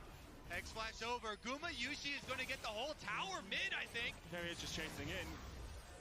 Unravel body going out. The knock up. Faker's coming in with TP. APA first to fall. Faker with the TP has joined up with his buddies to fight in the top lane. Permafrost will stun for a second, but Yon is here to party. So's Guma, and TL are at a numbers disadvantage. Okay, demolished. Should get this top turret. That was a hilarious fight. It's the stalling there from Zayas, giving T1 the time to regroup. And as you point out, Kobe, while all that was going on, Guma able to just start shoving in mid. Zayas draws so much time and attention to himself that by the time TL actually take him down, reinforcements are there. The dancing from Faker and Zayas. Zayas hex gates out to delay TL because he knows if they can make the play long, Tumbles backwards, goes in onto Faker, ults Faker, Zayas comes to Faker's rescue, flashes over, goes invisible again, shuts down Yun, staples him into the wall. That's huge. Shut down his Mega. God, his fucking DDRing in the alcove is so great. It means that the rest of... And then dancing with a little bit of death here. Barely impact lives. You see that hex gates out to delay TL because he knows if they can make the play longer, they can get the extra objectives here. And they are dancing with a little bit of death here. Flashes the Talia E. You see that rocket go right by his head, but Zayas can make the play. That's funny. That was enjoyable to watch. Combat gold, you can see about 2k, not too impactful as Core JJ looks for it, but can't find the dredge line. APA tries to separate the team, but at the moment, TL can't find the avenue of approach they're looking for. Yeah, they're trying to force the engage while Faker's not there. Before TL get poked by these rockets from the Corki. Now after Faker finishes up the wave, Seismic shove onto Owner, into the knockup. He's going to have to burn the flash. Faker coming from the flank. Has that big one charged up. And here comes the Magnus Storm onto the backline. He actually gets out. That's crazy. He absorbed Chain of Corruption and Sejuani ult, so that's huge. They use so many ults to kill. Man, it's you know, game one too when Umti was on the Jin Zhao, they just commit so many ults to trying to kill Umti every time.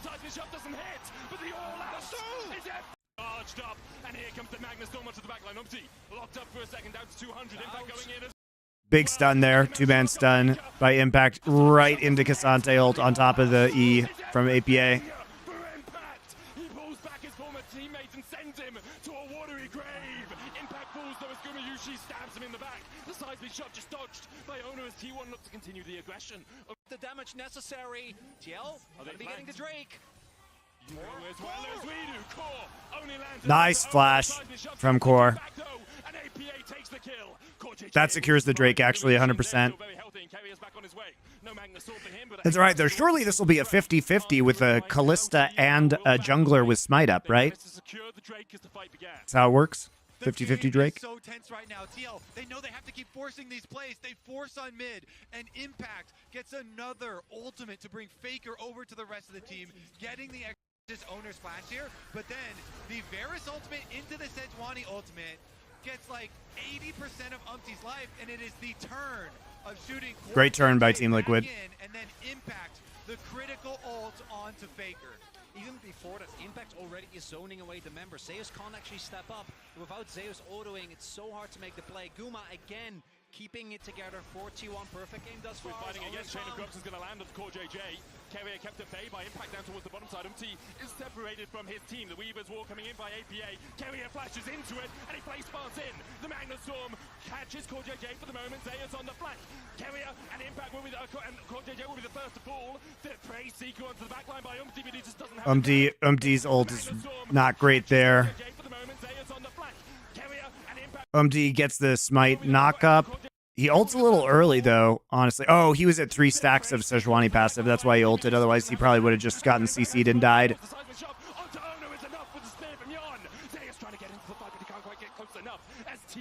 TL continue to butt heads. It's raining arrows. It's raining 27 kills in rockets. 23 minutes, so this game's been exciting at least.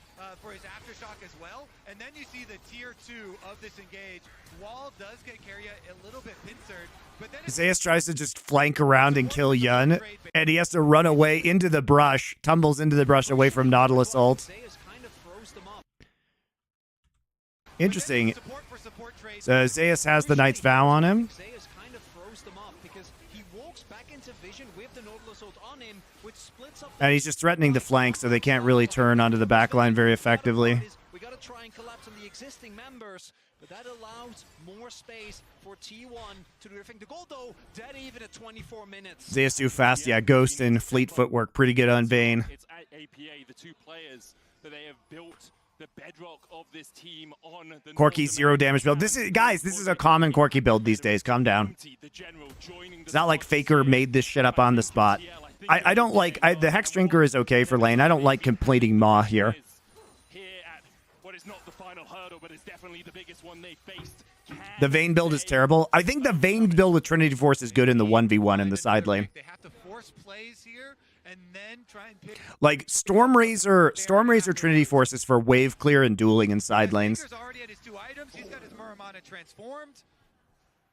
Evasion here from T1.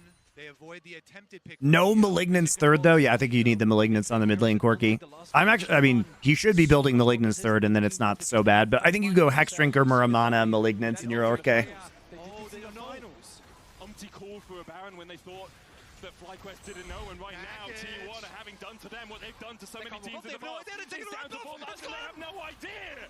TL. Good Baron by TL. One sneak, the big purple worm under their very noses, and T1. Wow, APA and Core JJ. That's going to stop the soul point here. I think T1 really had an opportunity to win off of Drake stacking. Carrier going in aggressively. The amount of damage they're able to put.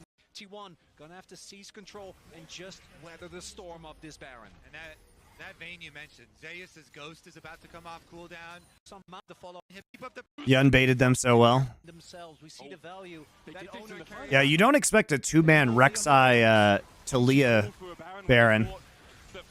That's a weird one. attempted pick from TL. Vision control. Yeah, this is actually really smart by Team Liquid, guys, because you have the Callista. Like, this is not a high Baron damage composition, and you would think, oh, we need the Callista for Rend in order to deal enough damage to this Baron, but they just actually, I would not have guessed that at 24 minutes in this game, you could two-man, right, the Baron. But I guess APA's 3 items plus 8 stacks on Dark Seal, so he's doing a lot of damage. This is a great call from Team Liquid. I really like this. In the team fights because they have frontline themselves. We see the value. They did this in the finals. They did this in the finals. Called for a Baron when they thought that FlyQuest didn't know, and right now I am really surprised that they did this Baron. That is a great Baron by Team Liquid. They have frontline themselves. We see the value. And then you see him walking outside of lane. So he's like, nope, there's no Callista on the Baron. There's no Callista on the Baron. Then he's like, I'm going bot, guys. I'm going to go set up for Drake. Hey, I'm Nautilus. I'm in the mid lane. We're not doing Baron. I didn't even know you could two-man Baron like this early into the game. If this was 5 minutes later, it would be more understandable, but they really just play on the razor's edge here. Really good job. That's exactly what T1 need. Now let's see what can they get with it. They have to take as many towers as possible. Mid lane, they keep up the pressure. Rek'Sai healing makes it very doable. He wasn't really burrowing that much, though. I mean, look at this. He was burrowing like a little bit for like a second at a time, but he actually doesn't heal that much. That's why he's so low. Does it help you if I watch on Twitch and YouTube at the same time? I mean, it doesn't do anything. It's fine, however you want to watch it. They have to take as many towers as possible. Mid lane, I appreciate the thought. That makes me happy. And Core JJ go for their recalls. There are hex gates to get their reset off a little bit quicker. Remember also, ABA got that huge amount of gold to sideline. Yeah, Matt Scoot. That's what I said earlier. Is he got the solo gold on the tier 2 top turret because they were using Herald. they were using Herald and the 6 Void Grubs. So he got a huge amount of money, which allows him to get 3 items. Yep, that is a great point. Talia Baron damage is quite high. Yeah, it's guys, I understand, but it's a 2-man Baron at 24 minutes with a fucking Rek'Sai, okay? Calm your tits. You didn't know they could do that either. Shut up. Nobody knew that that could be done. I didn't know, you didn't know. T1 gonna have to seize control and just weather the storm of this Baron. And that vein you mentioned, Zeus's Ghost is about to come off cooldown. That is a scary vein. Gumayushi has been the backbone, but a lot of these plays have been opened up by Zeus playing with vision and the threat here coming. Yeah, T1 didn't know. Guys, T1 didn't know, and T1 is the Baron sneak team. So you all shut up. You all shut up. They also had 3 blue trinkets. They have a blue trinket for every ADC. Let me show you guys.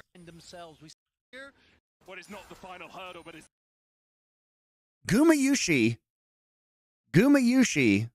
did not think to blue trinket. A Baron afterwards. Gumayushi has a blue trinket. He doesn't blue trinket. Doing it by the numbers, though. They have set up their vision line. The Drake started by Yon, who can just dash across the wall. Is APA going to go for the inhib right now while T1 are doing Yeah, this is a good call by T1. Really good, or by TL. Really good call by TL. I mean, APA will get the inhibitor, and TL are happy enough with that. The Drake secured by T1 will put them on soul. They're going to get more than this, though. They have an angle on mid now with the Baron wave. They can just transition into mid siege. T1 to take the long route round because APA can always weave us off. Weave his wall off. Oh, they're not going to commit. Oh, here's the wall. Okay, good. What the fuck? Where did Talia get off?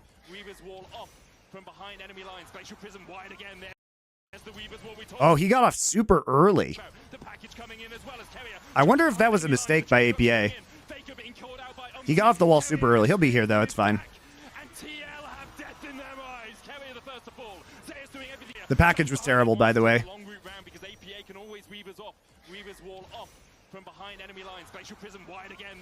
Faker tries to predict where Talia's going to land, but he's way too early. But I think he's way too early. He's a little early. He's not way too early. He's a little early, but I think that's why he got off early was because he saw Faker.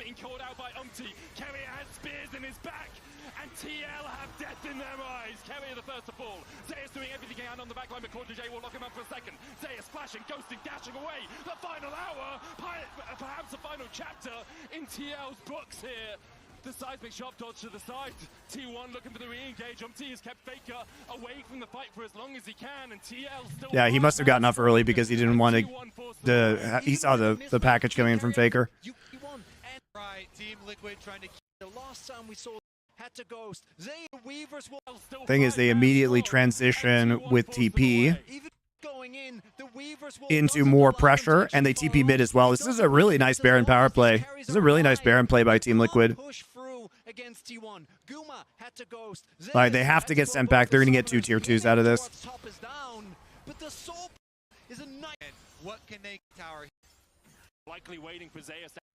So we got 2 tier 2s down. We're feeling great. They push back into this. Such an team fight is strong, but they're down 2 inhibs. Getting out in the map. All right, so the moment of truth is going to be the Team Liquid decided to give up that Drake to take top inhib, and now we got to play around the Drake spawn. But they get another inhib actually, so that's pretty good. So they have mid and top inhibs gone. That's perfect for Drake spawn. They're going to threaten the Baron in the meantime. Burn the Baron or actually get a pick. Right now, T1 are playing. How is T1 going to respond to this? TL have made the call. Fine, you can have the soul. We need. I don't know about giving up Hextech Soul. Hextech Soul seems really good with this vein. It seems really good with this vein. That's gonna be gone. About 5-10 seconds ago. Impact's looking for it here with the Baron up minions. Impact does no damage. They save their inhib. I think you don't give up the soul there. I think the only way T1 wins this game is if they get Hextech Soul, and it's so scary with that super speed Vayne. I think the Hextech Soul gives Zeus a way to like pentakill you. That feels really dangerous. Couple of pixels there. Resistance after that. That does actually take a lot of time. So T1, they're going to try and remain calm. It also powers up T1 split push. We're able to get the shove because they have to back Yeah, they waited too long. I don't know about that trade. They don't even get the inhib. Oh, I loved a lot of TL's macro this game, but I did not love that. Good pick, though. Super good pick by TL. You're the ones under pressure. You're the ones with the Baron that is expiring. The very epitome of the unknown here against T1. NA's candle has burned brightly here at MSI, but I thought today... Well, it looks like they make the play to win, though, so... All right. Oh, TL, that was almost a throw, man. That is so scary to give that Vayne the Hextech Soul. Will they take it slow or will they go for a battle here against Woof. underneath their Nexus towers? Owner flashes forward and he catches one AP able to flash out in time. The final hour from Zeus trying to put the final chapter in the nail of the coffin of this book for TL. Zeus to the night. They will Game versus the world champion. All right, we gotta ultra power through this next game, guys. I have 20 minutes. Sacrifice everything on the bottom side of the map in this game to throw it all to Come try on. and get Full the screen, victory please. versus T1 versus the world champions. Please, And I have thank to you. say, a lot of credit to Umpty in that game as well. When you're on a Rek'Sai, it is so All right. hard. We were the Twisted Fate. There's no Okay, so what are we doing this time? What is the point of this? What is the point of this? Guys, what is the point of this? So we're now, so T1 takes blue side. T1's going to take blue side for the rest of the tournament. We know this because here's the problem. You have to ban the Ashe, right? And then you get 2 bans versus Faker, 2 Faker bans, and then he's going to get Ori or he's going to get Talia or he's going to get Azir, and they will first pick it, right? So no Tristana, no Lucian. The respect on Yun's Lucian is interesting. I like it. Yun's been playing well on it. And no Nautilus. So now you give, but what's up? We have Varus, Callista, Senna still up. So what angle are we going to go here? Probably Varus. Are they going to pick Ziggs? So all of the... Why are we're taking Ziggs into Orianna? I guess that's the matchup that APA wants. So we're going to take Senna Ornn again. Okay, Senna Ornn, I agree with this. I love how they pivoted off the Tahm Kench in this series. They give up Aurelion. The thing is, the Ornn also precludes the Aurelion Soul pick, right? Because it's just so much in the late game. So we're going to ban Twisted Fate. We have to ban Poppy. Surely we ban Poppy here, right, Team Liquid? Surely we ban Poppy. No, we ban Camille because we're going to pick Cassante again. Okay, Poppy, right? Vayne Poppy. Oh, my God. It stops the rel engage, too. The Poppy's so good. Coming through from I think APA. Stop satchel charge as well. And it is going to be the Lily. Oh, yep. That's an Umpty special right there. Does mean that you have 2v2 AP, or a double AP rather, in your mid jungle 2v2. It can be a bit tricky, but he loves this pick. Lilia is, I do not think is good here. How do you deal with Vayne? Lilia into Vayne is so shit, guys. Oh, Lilia into Vayne is so bad. They have 3 range. They have Senna, Ori, and Vayne. Like, I think Lilia is garbage. That Lilia should be a Maokai. I agree with that. Dude, Maokai feels like it would slam here. That way you can at least deal with the Vayne because you can W the Vayne. Like, who sees... Serious question, guys. Who CCs this Vayne? Who kills this Vayne? The Vayne can kite the Lilia all day. You win, you win, you win. The Vayne is actually... I hate the Vayne most of the time, but TL unintentionally made the Vayne pick super strong. rub was. He was like, And they have to lane swap again. I'm gonna survive.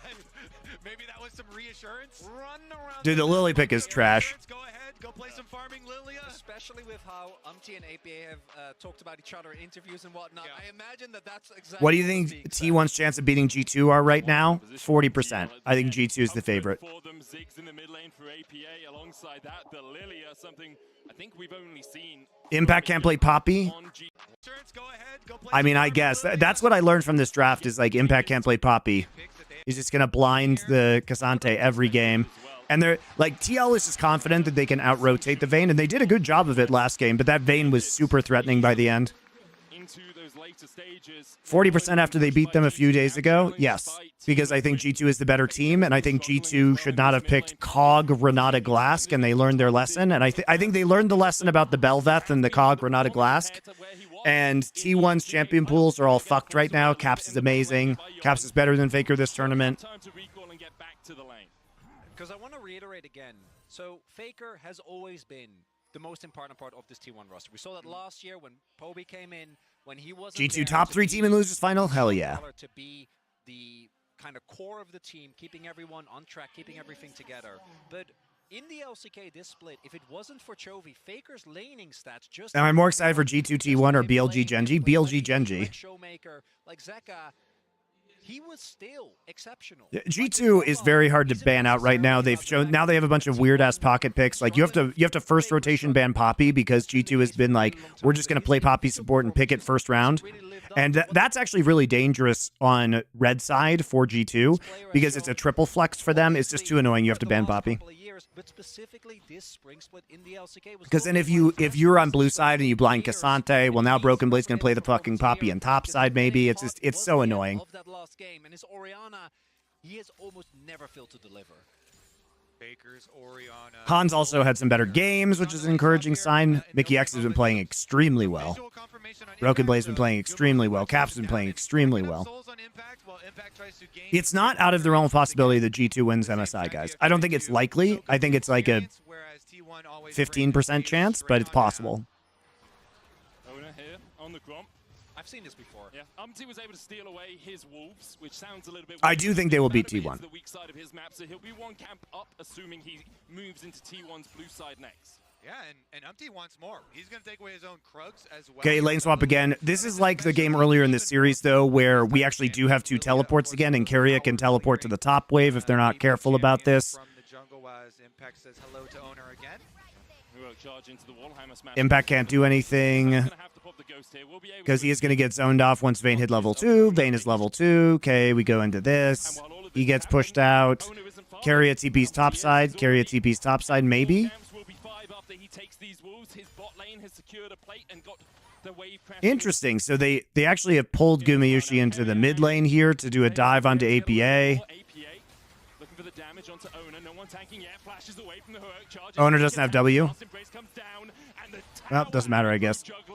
Let's get a little bit more. APA looking for the damage onto Owner. No one tanking yet. Flashes away from the heroic charge. It's Faker tanking. Last Embrace comes down, and the tower aggro juggling from T1. Good job. They find a kill in the mid lane. Reminiscent of that game number 1 where APA on his ASOL got dove very early on. Poppy is in the game again, and it's a gambit from T1. If that play doesn't work out, Owner is going to be even further behind. Still in the 1v1, feeling rough, but Faker gets a crucial. Would you save your balls live if G2 wins MSI? Where would I even put that content, guys?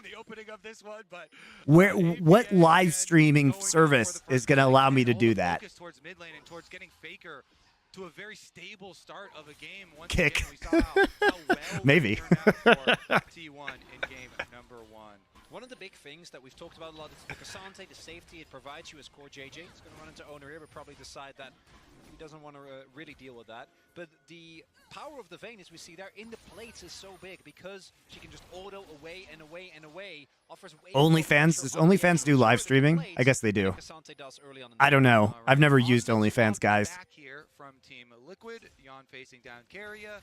As Umti goes into another clear because of the early Wolves start and the early Wolf respawn.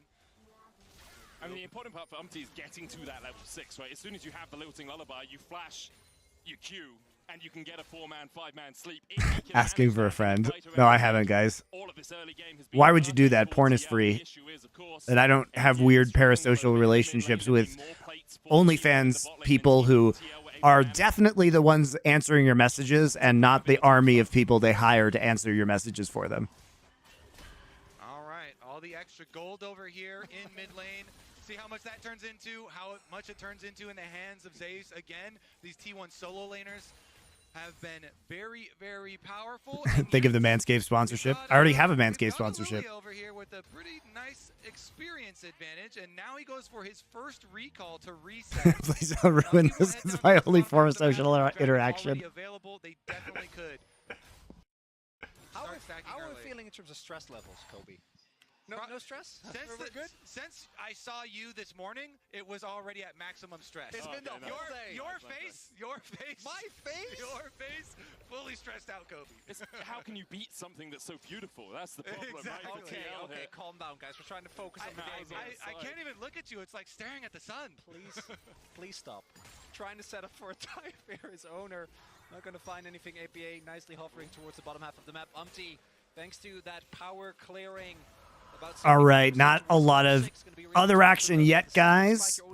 Outside of that very nice mid lane gank by Gumayushi and Owner. All right, we're going in on this. Guma flashes out. All right, you get the kill. Nice. Core has been really good on this rel support throughout LCS playoffs and MSI. Great job on the Q animation into flash, into crashdown. The second spike you're always looking towards with these AP junglers is the moment they finish their first item, because that is when Whoops, he cleanses and then he gets hit by Core JJ's crashdown. Core JJ and Yawn, they do it in a critical. Oh, he doesn't have W. And opened up through mid. He's at his razor beaks right now. I got 10 minutes to finish this game, guys. Let's go. Has been the one stalwart. The clock is on. 13 minutes. Insanely consistent for T1. The tournament where they really are struggling. As we're seeing the pings go down. So, will they go for it? They're trying to catch out Owner. Going in, lilting lullaby on 2. Remember, Guma has no. Yeah, you guys think, even if this is a short game, though, I go back all the time. It takes me longer to go through this than the actual game time is the problem. To do it right. All right, so no more Lilia ult. Gumayushi just standing there shooting everybody. Faker does not have Shockwave. Faker used Shockwave. Used Shockwave right there. Only hits one. Unfortunately, missed Umti. Keria is ghosted because he has Spellbook. Well, misses knockup. Rip.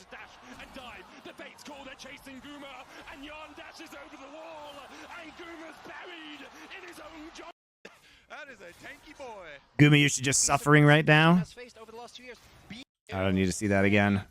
He does not instantly flash after his what was the Manscaped code again? LFN. I actually really like their stuff, guys. Legit.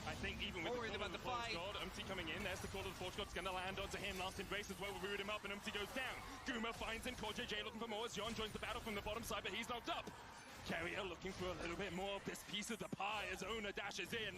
Hammer shock, hammer smash. Core JJ dodges the last embrace but can't dodge the clap back from Carrier. The previous engage over aggressive from T1. This time it's that oversteps on the Lilia. Goes for the objective. Yon!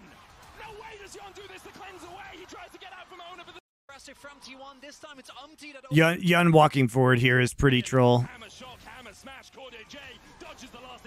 Like, you know Owner's still there. What is Yun doing? He's playing into a Poppy. What the fuck is he doing? Like, even if he has cleanse, he can't deal with the wall. What the fuck is Yun doing?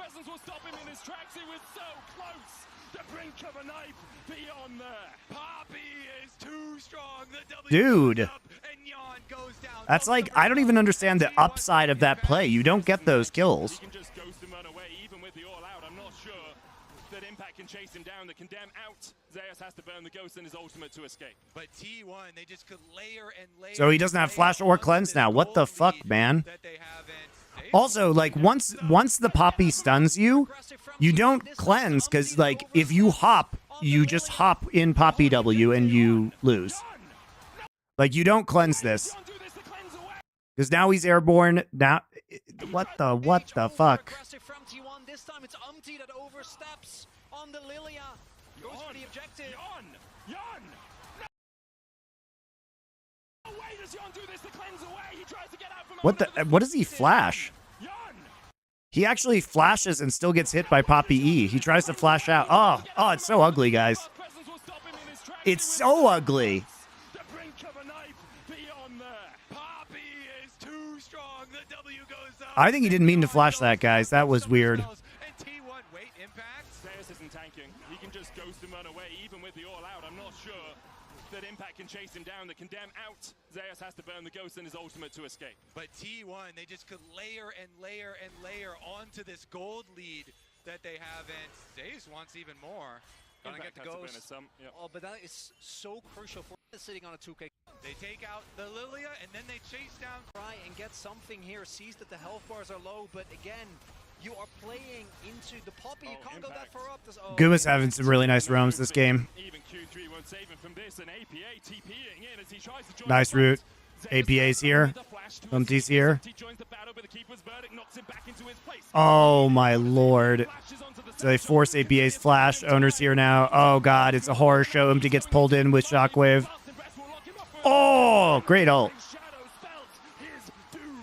T1 have had enough of Yeah, it looked like he flashed. He looks like he did. He flashed to redirect Poppy E, but the angle for Poppy E was still positioned into the wall because he flashed like up, or he flashed left basically, and the wall was on his right, so it didn't work.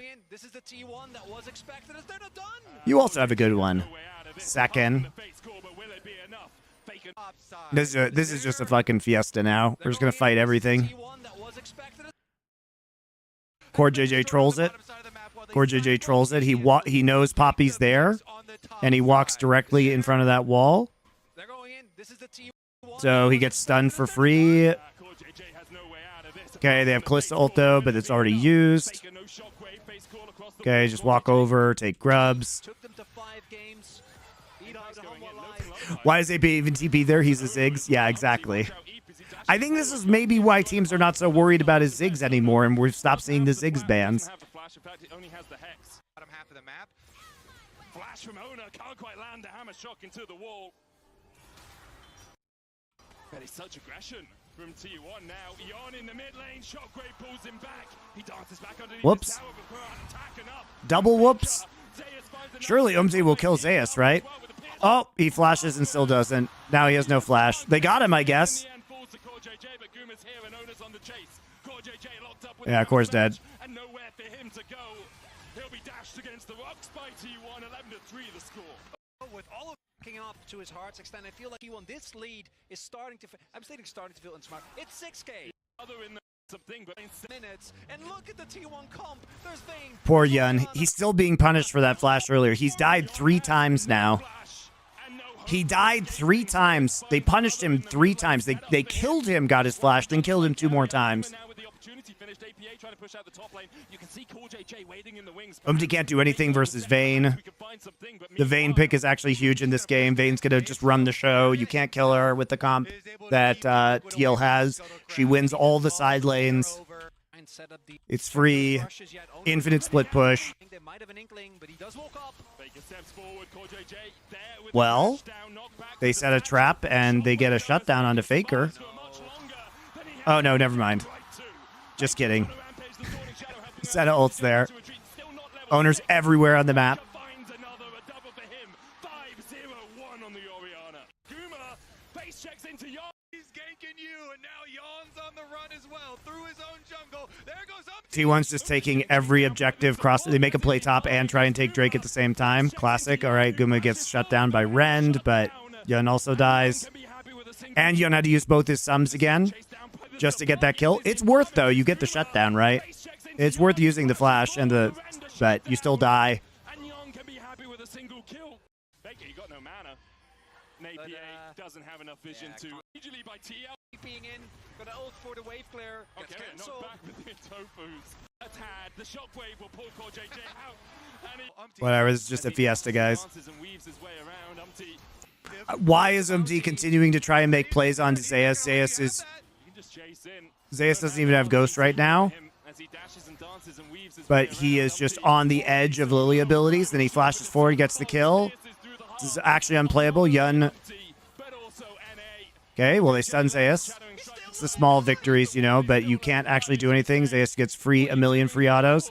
Tumble, third proc on Silverbolt's dead. Gumayushi's still here. Oh, Guma tries for the Q. Can't get it over the wall. Meanwhile, in the top lane, we're still fighting as Impact will take out Carrier. APA low on mana, but has enough for a single. Faker has Ori autos with Ori passive. Whoops.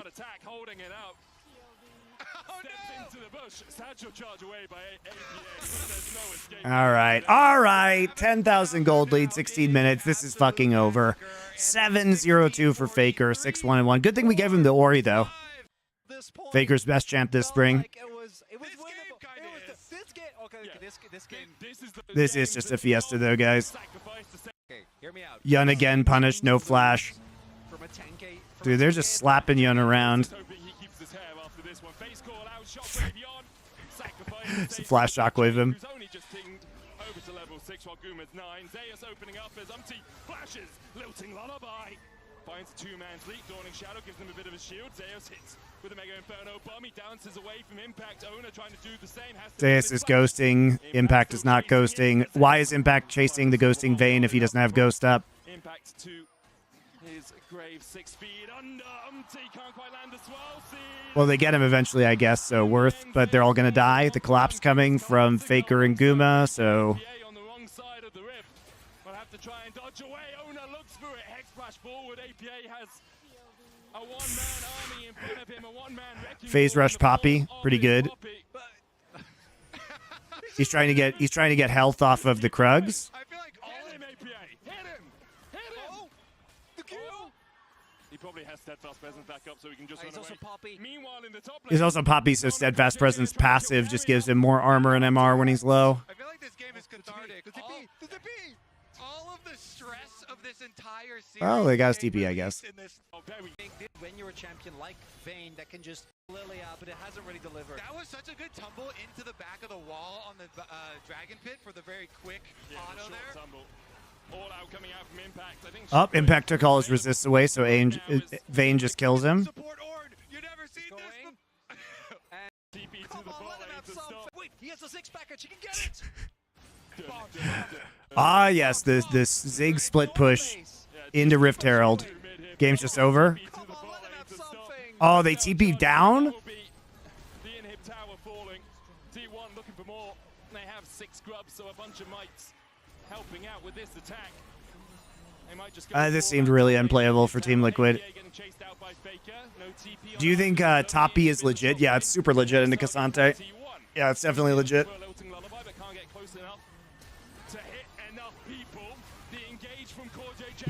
It's so annoying. It actually just slams the Cassante matchup.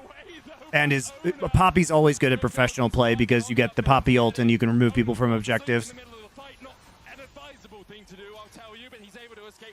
The last embrace will lock up Impact. Bates call out. Core JJ in. Gumayushi has to flash away as APA joins the fray. Yon and APA will take another. Shut down! T1 enough for Team Liquid to get back on the board.